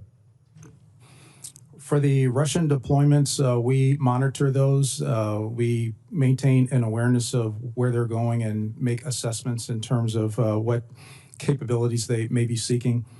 When it comes to the Chinese fleet deployments, we do the exact same, but we also go one step further to track their footprint, infrastructure, and what types of things that they put in place, mainly in seaports. So we keep a very close eye on their electronic systems, cranes, and that type of thing. We work with port authorities to make sure that we know where those are, and then we operate in ways to circumvent that. So at this point, General Reed, are those adversaries, are they limiting your ability at Transcom to enable logistics around the globe? Currently, they are not. We plan for that. Thank you. General Grinkovich, how is our air domain awareness in the Russia-Ukraine conflict throughout EUCOM? Senator, we have a robust set of agreements with allies and partners that we stitch together a very comprehensive air picture. Certainly, it's not perfect, but I'm very confident that we're on the right path to make it better. But we do have very good awareness, particularly in and around Ukraine. I'm concerned about the uncertainty around the purchase of the E-7 Wedgetail. That's affecting our NATO partners who also canceled E7 orders last November. What's your thoughts on this platform in terms of current and future EUCOM needs? Yeah, Senator, I've seen the capabilities of the E7 in action in previous jobs, particularly for low radar cross-section platforms, things like the UASs. It's an incredibly capable platform for detecting those. They had canceled orders, though. Any concern there? Senator, I am concerned. On the alliance side, the E3 fleet is aging. It's about 50% combat effective, as many of the aircraft are in depot. The alliance does need a replacement aircraft. The E7 was the plan for a while, but now we're looking at other options based on affordability and who is purchasing the E7. Depending on where the United States goes, considering the E7 in the future, it may be back on the table or it may not, but we're looking at it closely. Thank you, Chairman. Thank you very much. Senator Hirono. Thank you, Mr. Chairman. General Grinkovich noted that the Russian people are probably not given accurate information on Russia's war against Ukraine. So I do think that it is very important for the American people to know what is happening with regard to Iran. So before I begin my questions, I'd like to take a moment to highlight for the American people the cost of this president's reckless decision to take our country into war with Iran without congressional authorization. 7 brave U.S. service members have been killed, 150 wounded, 8 severely injured, over 11 billion in the first 6 days, and this is day 13. So we're likely closer to 20 billion already spent on this, what I would consider an illegal war with no end in sight and no plan for what will come next. Oil prices are going up. As noted, the major beneficiary of this is Russia. And despite how impressive and professional our military is, this is a real war. It is not a game. It is certainly not an excursion. And it is important, even if the president won't, to acknowledge when errors happen. Preliminary findings of the strike on an elementary school in Iran that killed 175 civilians, mostly children, point to U.S. responsibility. But this tragedy didn't happen in a vacuum. Secretary Hicks said in his misguided attempt to focus on lethality, gutted the office that focuses on mitigating civilian casualties, reducing personnel there from 200 people to less than 40. In that kind of an environment, errors can occur, and as noted once again by General Grinkovich, what may have happened in the instance of the killing of all these school children as just a error upon error, a chain of errors, as you put it. So we mourn the deaths of our brave soldiers, but as this war continues, there will be more civilian deaths. There will be more cost to our American families. I joined all those who pray that this war will end, even if there is really no articulated end in sight. I'd like to start my questions with General Reed. Well, it was nice to meet with you the other day. And Transcom is playing a vital role supporting this war in Iran, even though, as I noted, I totally disagree with the president's decision to launch this war. That said, this war is placing significant demands on our acknowledged aging air mobility and refueling fleets, both of which need to be recapitalized. I'm also concerned this war is going to impact Transcom's ability to support important planned exercises and training in other theaters, particularly in the Indo-Pacific. General Reed, have you had to cancel or scale back any planned Transcom exercises with Indo-PACOM because of this war? Senator, since the start of the war, we have certainly surged to meet the need of CENTCOM. One of the things we've been able to do is to get access to greater numbers of Guard and Reserve to assist with that. In addition, access to Guard and Reserve also helps to preserve our ability to support other combatant commanders as well, to include exercises in the Pacific. In addition to that, we also work with the Joint Staff to make sure that as the needs arise, that we can meet the needs as best we can while we support the warfight. So you're telling me that as this war against Iran continues, that you are needing to make adjustments with regard to any needs, particularly in Indo-PACOM, because we have a lot of exercises that are really important with our allies in that part of the world. So you are having to make adjustments. Will you commit to informing this committee if TRANSCOM is unable to fully support upcoming exercise in Indo-PACOM or other combatant commands? Yes, Senator. For General Grinkovich, one of the United States' greatest asymmetric, I'm running out of time. Mr. Chairman, may I finish my question? Yes, ma'am. I did want to get your sense that we are stronger when we work closely with our international partners. And would you agree, General, that this requires constant investment in interoperability and training as technology and threats evolve? Would you agree with that? Senator, I would, and we focus on that every single day at U.S.-European Command. There's a whole series of questions that follows our need to maintain that kind of interoperability, and I will submit those questions as well as others for the record. We'll take another round if necessary, and of course there'll be a Mr. Chairman. classified portion. Senator Slotkin is next. Thank you, Mr. Chairman. Thanks to both of you for being here, and thanks for all you're doing to support the significant effort that's going on in the Middle East.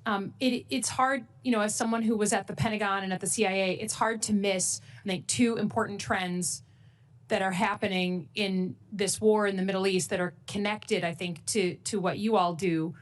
One is just, I feel like the conversation on drones has come home to roost. The Pentagon over many administrations, Democrat and Republican, has had this unbelievably glacially slow process of acquisition. And so even though we know that the drones we build are big and expensive and take 2 years to build and they're $30 million and you can buy them off Amazon, we just haven't been able to get them into the doctrine, into the force in a serious way. And now I feel like, unfortunately, we're paying the price for that. This is a different chapter in American warfare with the Shahed drones from Iran killing American forces, hitting U.S. embassies, hitting civilian targets, and I think 11 other countries, evading our air defenses, which are set up for much bigger projectiles. And then we've had, I think, according to press reports, 11 MQ-9s downed in the course of 2 weeks. The Iranians are figuring out how to bleed us with money and with time, to the point where we now have Ukrainian advisors coming from Ukraine to train us, right? Because they're the experts. And I just, it's not for either of you two to respond to, but I just feel like, we need to understand that warfare has fundamentally changed. And if Iran is able to hold us at bay and continue that power projection, we keep hearing that the reason why, or one of the reasons why we went to this war is because of Iran's power projection. They're now holding the Persian Gulf at bay. We can't move ships through it. And they're able to use low-cost drones, $20,000 to $50,000 each, to kill U.S. forces. So I hope this is in a moment of inflection for the Pentagon, for all of us, that unless we understand how to more quickly get our acquisition system to be responsive, we're going to continue to lose our soldiers. And I hope that's a major lesson that we're all learning. The second one is the role of Russia and China in supporting Iran. And I know we can't talk about it in an open setting, but there's press reports that the Russians are helping target U.S. ships and aircraft. And I just hope we can all be on the same page. And certainly in Europe, you understand the threat of Russia, that if Russia is helping to kill U.S. forces, we have crossed a Rubicon.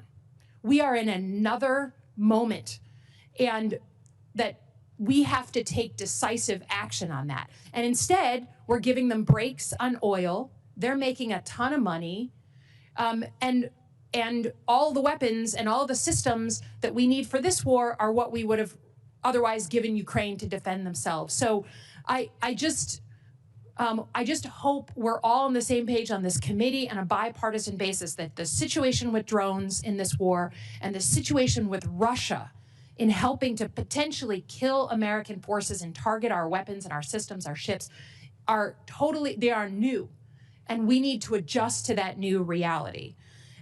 Can you just tell me in my last minute here, General Grinkovich, I'm concerned that we're going to lose a lot of capabilities out of Europe, and then this administration's never going to put them back in. Can you talk about the importance of capability in Europe? Yeah, Senator, thanks. I think having capability in Europe ultimately provides options for this administration or any administration in the event of a conflict. And, you know, I would highlight that in my opening statement, I talked about one of the missions of U.S. European Command is to serve as a power projection platform.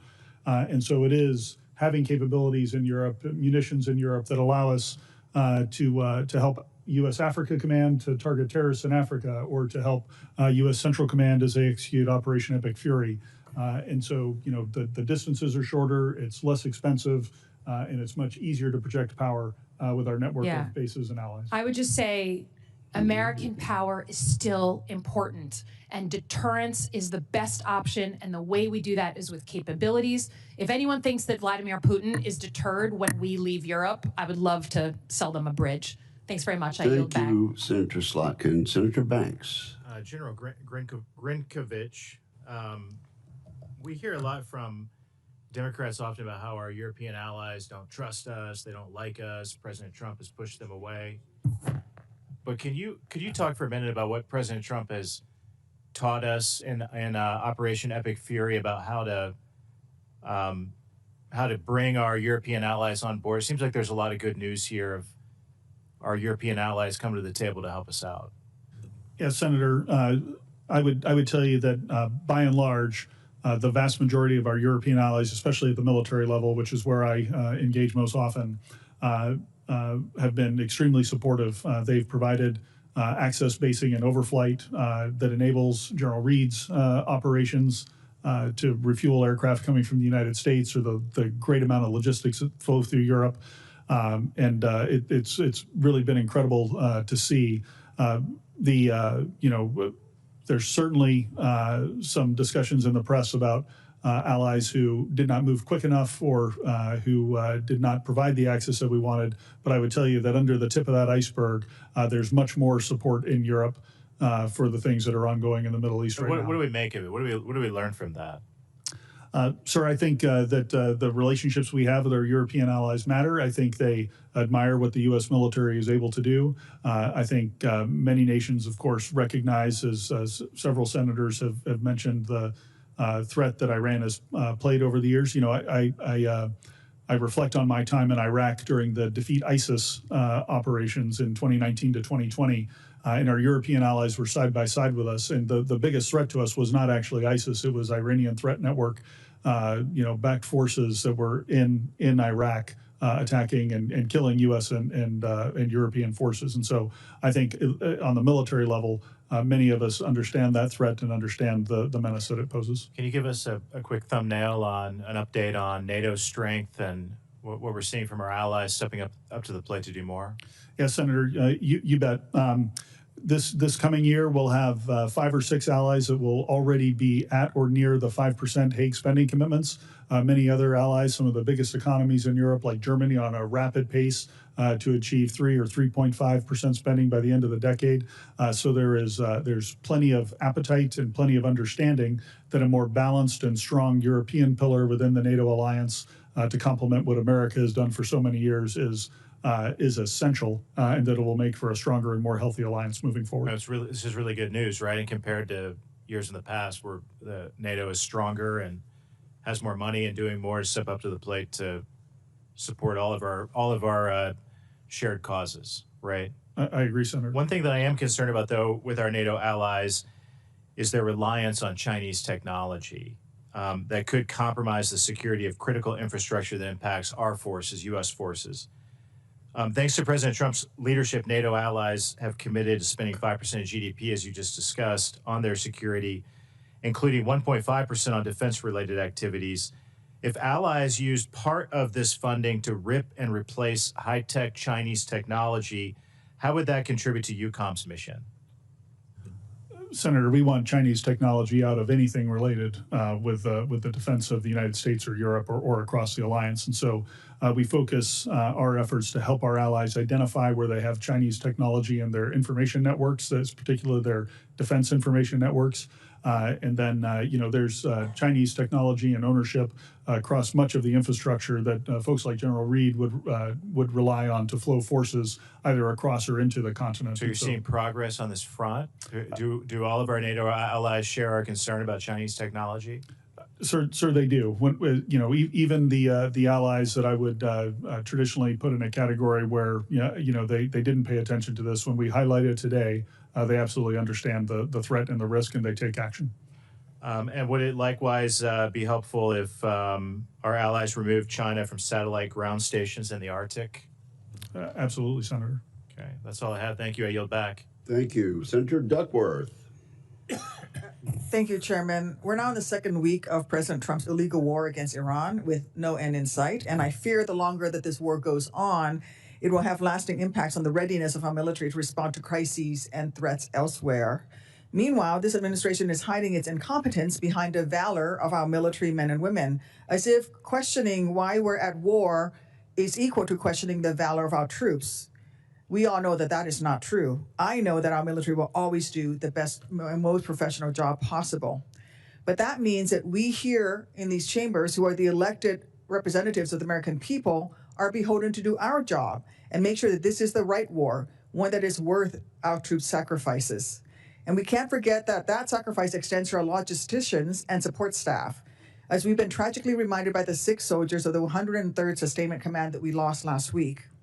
Any time that we conduct significant military action, especially on this scale, we must understand the demands that it puts on our military. By choosing this illegal war, one that he still cannot justify, Trump has put our service members at risk in completely unnecessary ways. 7 service members have been killed. 7 families had to hear the worst news of their lives. And the department has now confirmed at least 140 service members have been wounded, 8 severely.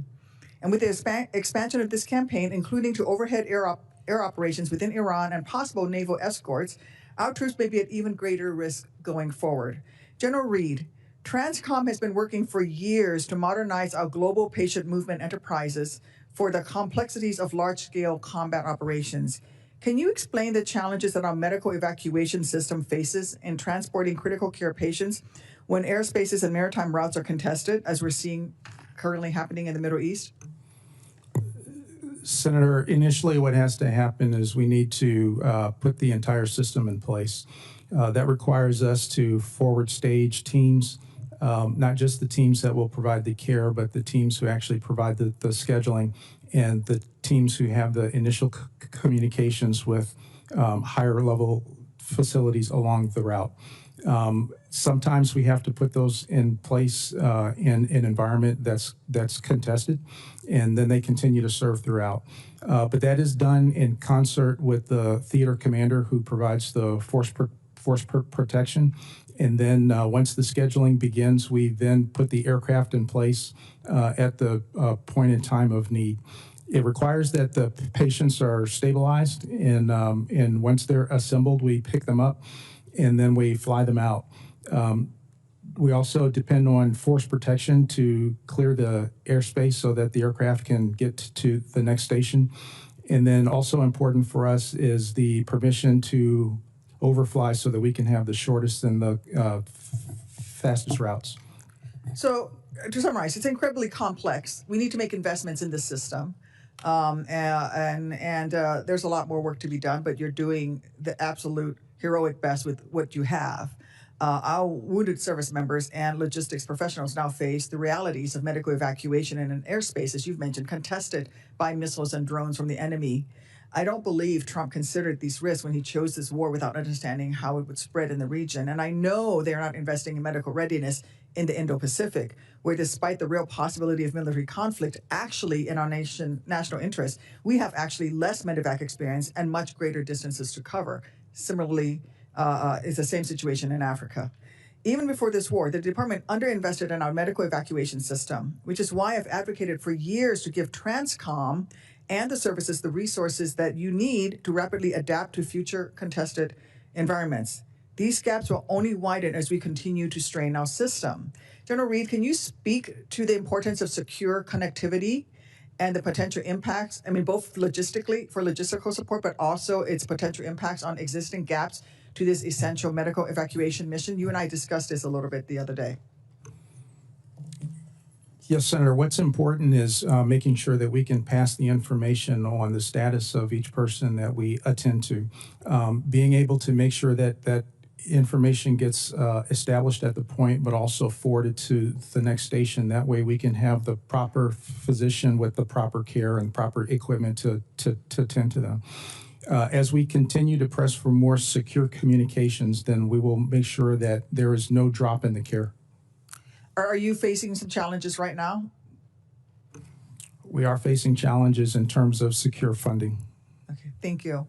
This administration's inexcusable poor planning in the lead up to this war of choice has only exacerbated the toll on our logistics system. General Grinkovich, I would not ask you to speak to current operations, but in your experience, do you agree that coordinating with allies and partners before an operation is critical to ensuring that our air assets have the necessary logistical nodes for rest and refueling to reduce the strain on our aging aerial refueling tanker fleet? Senator, there's always a balance in terms of when you do the coordination, if you have the luxury of it based on operational security concerns to engage with allies and partners and secure access basing and overflight ahead of time, that is incredibly valuable, but there's a host of factors that may limit your ability to do that. Thank you, Senator Dudworth. Senator Warren. Thank you, Mr. Chairman. So on February 28th, Donald Trump launched his war against Iran. By March 1st, Iranian strikes had hit at least 6 surrounding countries. But all the Trump administration said to Americans in the region was, exercise caution. On March 2nd, the State Department finally told Americans in over a dozen countries to evacuate, but gave no real guidance on how to do that. As thousands of flights were canceled, the State Department initially told Americans to, quote, not rely on the U.S. government for assistance, departure, or evacuation. Let's be clear. The Trump administration chose this war. They planned this war for months, and they made no plans to safeguard hundreds of thousands of Americans in the region. There is no excuse for this. And I just want to draw a comparison here. In 2006, the State Department requested support from DOD just 2 days into the war in Lebanon. Transcom arranged ships, commercial charter, and military flights for nearly 15,000 Americans. So, General Reed, let me ask you, if the Secretary of State and the Secretary of Defense asked Transcom for help to evacuate Americans, would you provide that support? Senator, I would. Thank you. So, General Reed, we're almost 2 weeks into this war. Have Secretary Rubio and State Department made any requests for Transcom to help evacuate Americans out of the Middle East? Senator, on the 28th of February, the Department of State made a request to my department for that, and we have provided some assistance. So you're saying they made that request back on February 28th? Yes, Senator. So when we called them yesterday, they said they had not asked you for assistance. Can you explain why that would be so? Senator, I cannot explain that. I just don't understand this. And you have been helping them all this time? Senator, what we have done is through Central Command have responded to the request for the State Department to provide airlift at locations that they have specified. And how much have you airlifted in this period of time? How many people? Senator, I'll have to get that number Can you for you give for me the a record. rough idea? Senator, it's been in the hundreds. Hundreds, not in the thousands. That's correct.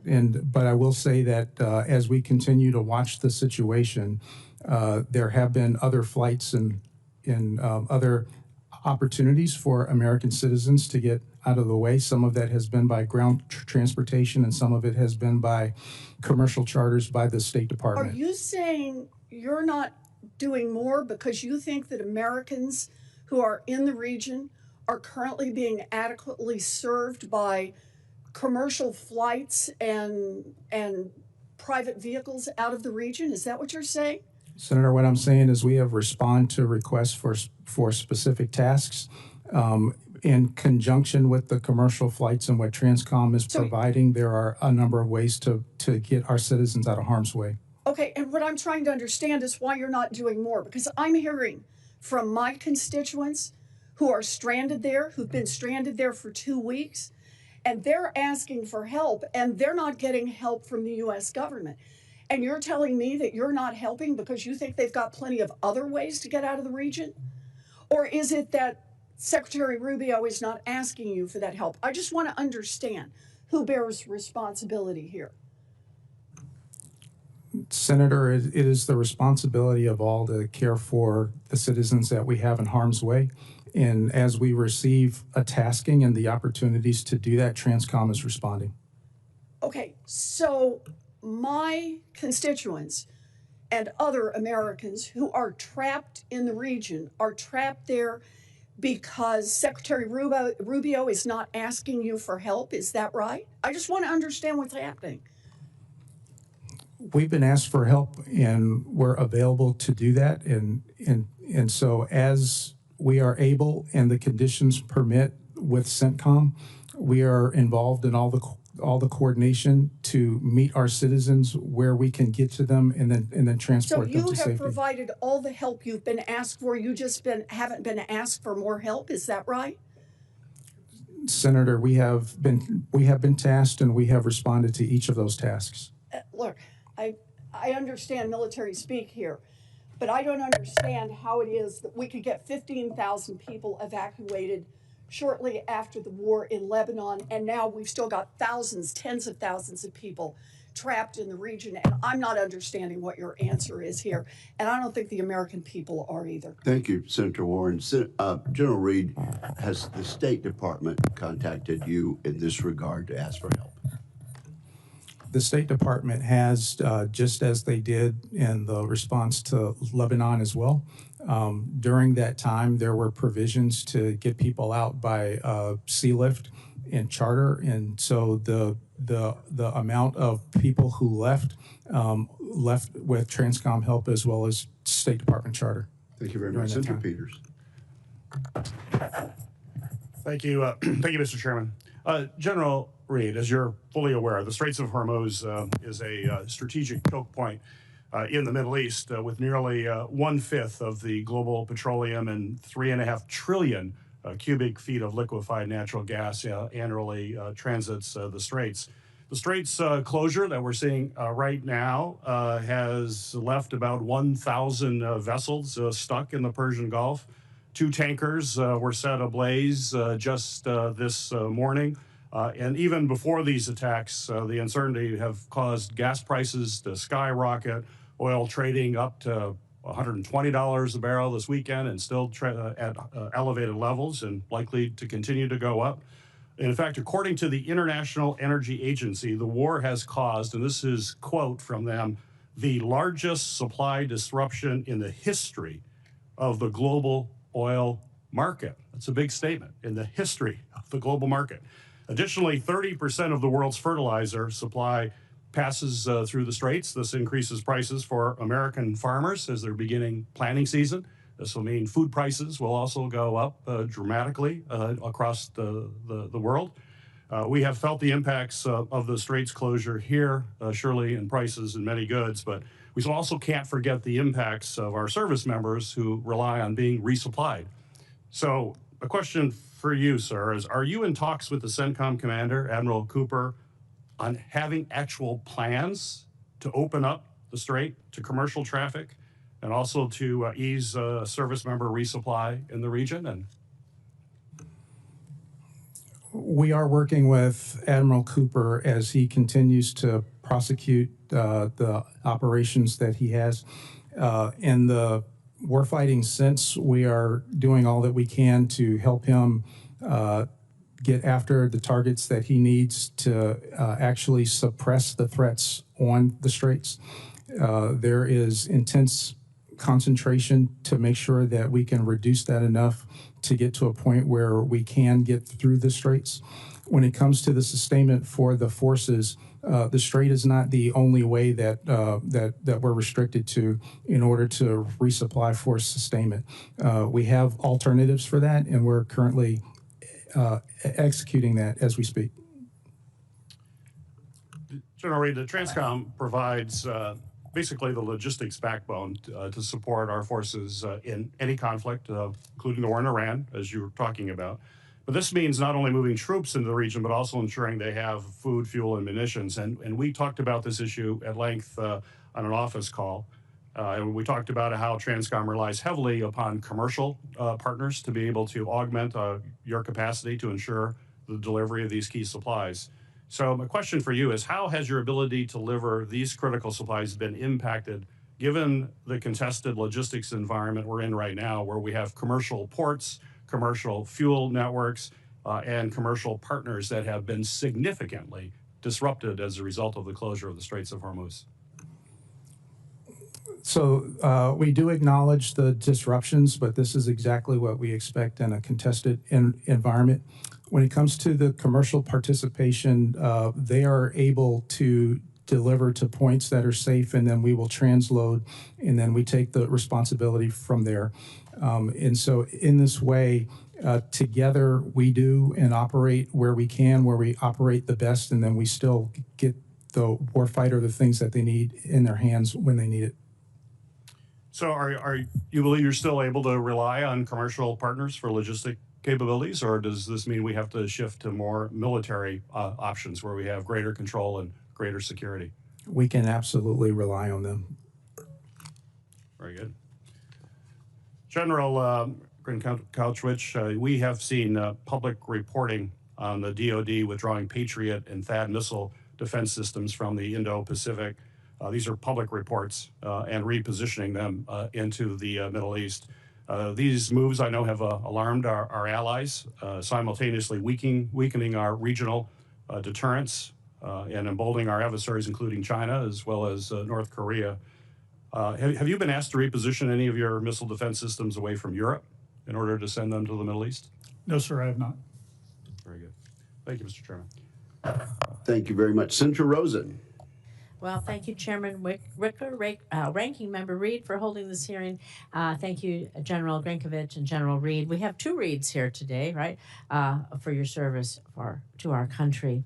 So I want to talk about support for Ukraine's critical infrastructure right now. So, General Grinkovich, you know Russia has engaged in a concerted campaign to attack Ukraine's civilian power infrastructure during what's been a brutally cold winter.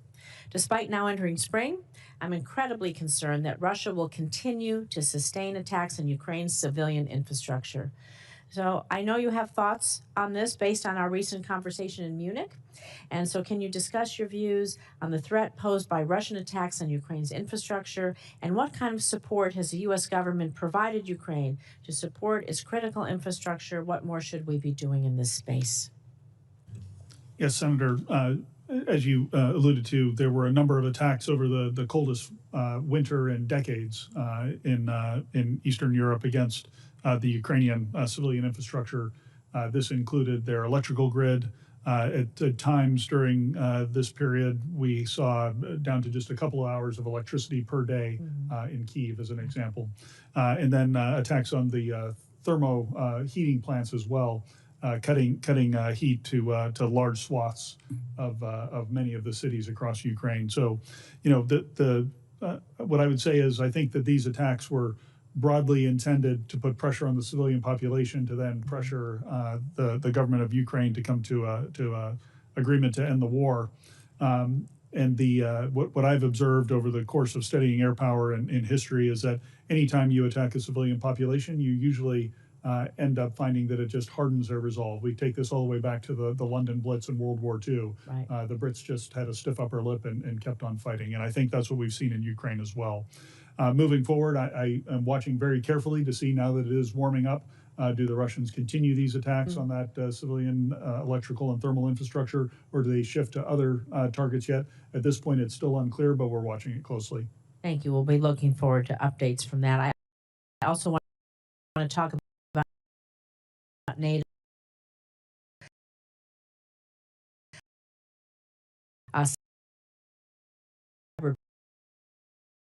Preparedness, because NATO Secretary General Mark Rutte, they warned that Russia could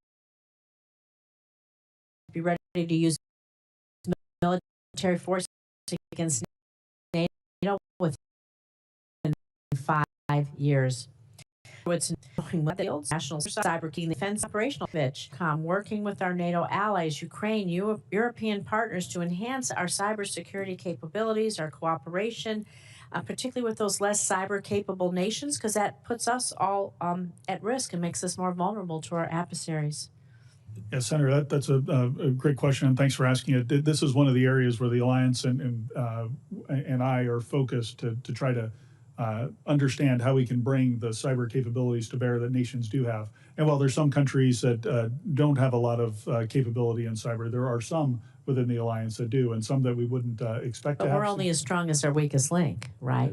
That's true, ma'am, but in an alliance that's built on collective defense, we can help each other. If one country is strong in air defense and another country is strong in cyber, there's a natural synergy there where we can help each other to get stronger together. In the classified session, I'd be happy to give you some details on who the main players are, but we are working to modernize how we access those cyber effects and can use them in a potential conflict. Thank you. Well, I'm going to stick on this topic because over the past year, Russian aircraft and drones have flown into NATO airspace on multiple occasions. I don't believe these incursions were accidental. Russia's deliberately testing NATO countries, their readiness, their resolve, and the manner and timing of all of our response to this aggression. So building on Senator Fisher, I know she asked this earlier, how do you think NATO can and should most effectively respond to these Russian acts of aggression, even if they say they were accidental? Yes, Senator, I'm very proud of the initial responses I mentioned a little bit earlier, but I would also say that the stand-up of our Eastern Century vigilance activity across the alliance has resulted in a dramatic decrease in this activity. So it has had not just a preventive effect in terms of when drones are incurring into the airspace, being able to stop them, but it's also deterred the Russians from taking that kind of reckless behavior in the first place. So I think there's always work to be done here. It's not perfect. We continue to have limited incursions, but I think we're on the right path and making great progress. Thank you. I look forward to the classified briefing, which will begin precisely at 12 noon. A vote is going on right now. Members are encouraged to go ahead and vote, and we will see you in the SBC precisely at 12 noon.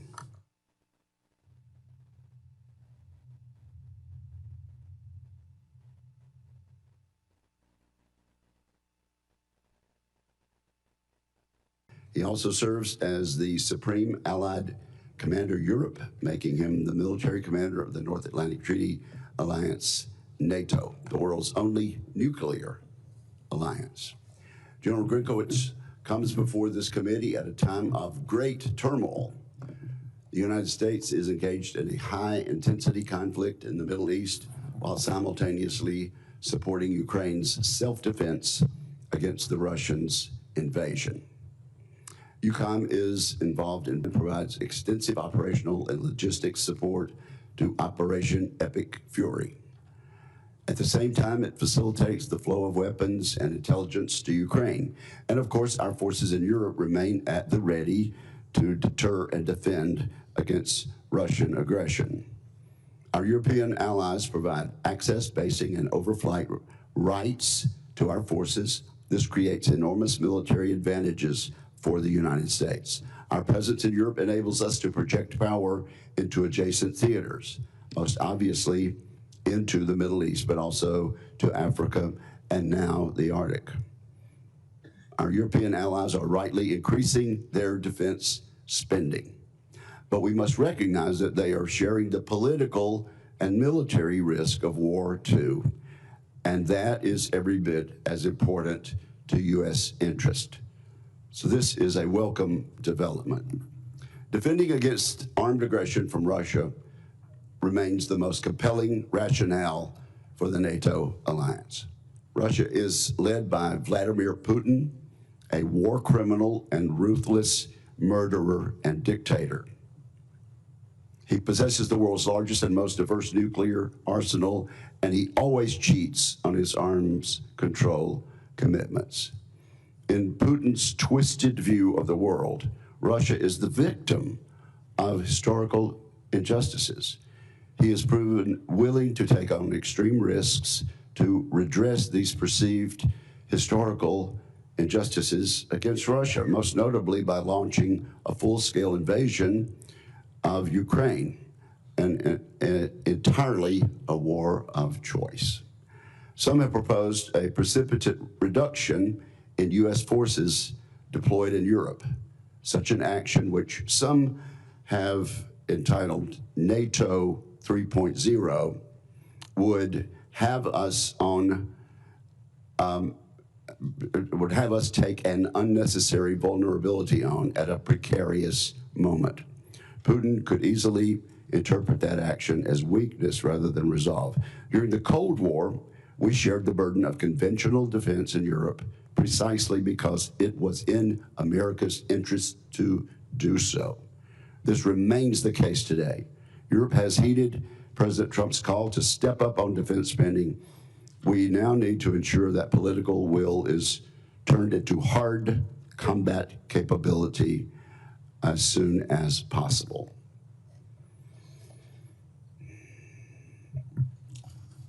Mr. Putin has a predilection for war and aggression.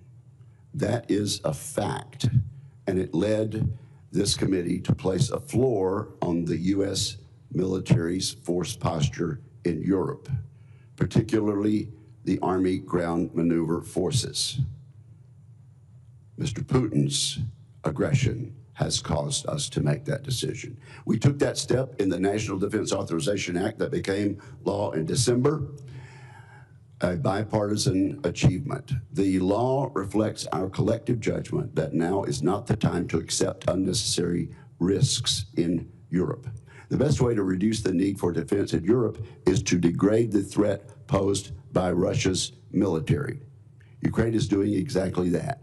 Its success in defending against Russia reflects Ukraine's resolve and ability to innovate during wartime. We should support these efforts.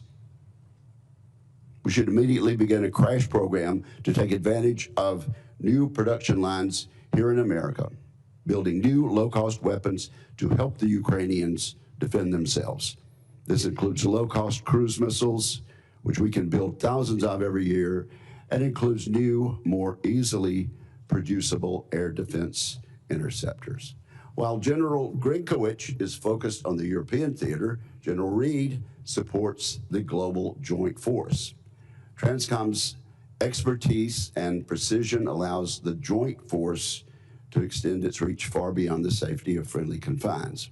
Whether supporting Operation Midnight Hammer, Operation Absolute Resolve, or the hundreds of regular refueling and sea lift missions required by other combatant commands. When most Americans think of the military, they imagine airplanes, warships, and big guns. Correctly, I might add. What they do not see is the system that moves all these pieces around the globe.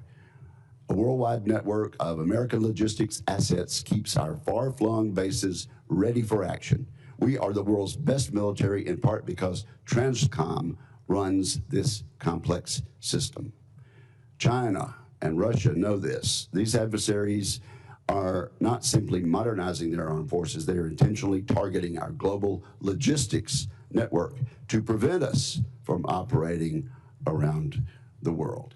Congress recognizes this danger. The fiscal year 2026 National Defense Authorization Act, again, which was passed on a bipartisan basis and signed by the President of the United States last December, elevated contested logistics management to a senior leader responsibility. We charge the Deputy Secretary of Defense, Vice Chief of the Joint Staff, and the Commander of TRANSCOM to work together to integrate contested logistics across the Joint Force. This statutory direction makes explicit what the battlefield has already proven. Congested logistics is not owned by any single command or service. As I've outlined, these witnesses come before the committee at an important moment for American national security. I thank them for appearing today. I look forward to our conversation. With that, I turn to my colleague, Ranking Member Reed. Well, thank you very much, Mr. Chairman, and welcome General Grinkovich and General Reed. Thank you for appearing today. Thank you for your service to the nation, and to those who you command, our warmest thanks and appreciation. Both European Command and Transportation Command are deeply engaged in supporting the ongoing conflict with Iran, from enabling combat operations to moving personnel, equipment, weapons, and medical support across continents. EUCOM and TRANSCOM are playing critical roles in sustaining the United States military effort.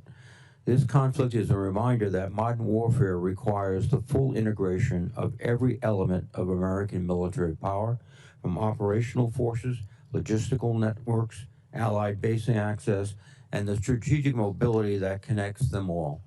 General Grinkovich, the convergence of interest among potential adversaries like Russia, Iran, China, and North Korea is of great concern to this committee. There is a recent development that deserves scrutiny. Media outlets report last week that Russia has been providing Iran with the locations of U.S. military personnel and assets for targeting in the Middle East.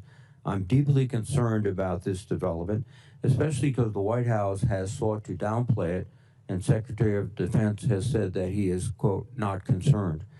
If this reporting is true, it must be addressed with resolute and vocal condemnation by America's leaders. Our service members deserve nothing less. For more than 3 years, EUCOM has been the backbone of the international effort to support Ukraine in the war of survival against Russia. EUCOM has enabled the Ukrainians to defeat the Russians and defend their sovereignty, while sending an unmistakable message to America's adversaries about the strength of the NATO alliance and the resolve of the United States and its partners. The operational picture today remains difficult. Neither side has been able to secure a decisive advantage on the battlefield, but Ukrainian forces continue to battle bravely, and the Ukrainian people remain steadfast in their resolve. At the same time, the broader strategic context in Europe is evolving. The Trump administration's new national defense strategy outlines a significant shift in how the United States views its role in the European AOR. The administration has argued for a significant reduction in American military engagement in Europe and for European allies to assume a much larger share of NATO's conventional defense responsibilities.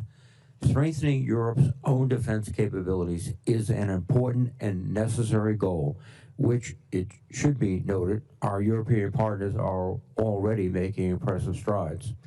But any significant shifts in the capabilities or capacity of the United States will offer to the NATO alliance must be carefully assessed and closely coordinated with our allies. Anything less than close coordination could create unnecessary gaps and increase risk during a period of significant geopolitical tension. I worry that the administration is singularly focused on the speed of transition and not the strategic implications of getting it wrong. General Grinkovich, I would ask for your perspective on this. Is it your expectation that Europe could assume the majority of NATO's conventional defense burden by the end of this decade? And what risks do you foresee in accelerating such a transition before our allies may be fully constituted to do that? General Reed, TRANSCOM is vital to the ongoing operations in Iran. The success of any military campaign ultimately depends on the ability to move forces, equipment, and supplies across the globe at speed and scale. From strategic airlift and sea lift to aerial refueling and the movement of munitions between theaters, your command is the logistical network that allows the United States military to operate worldwide.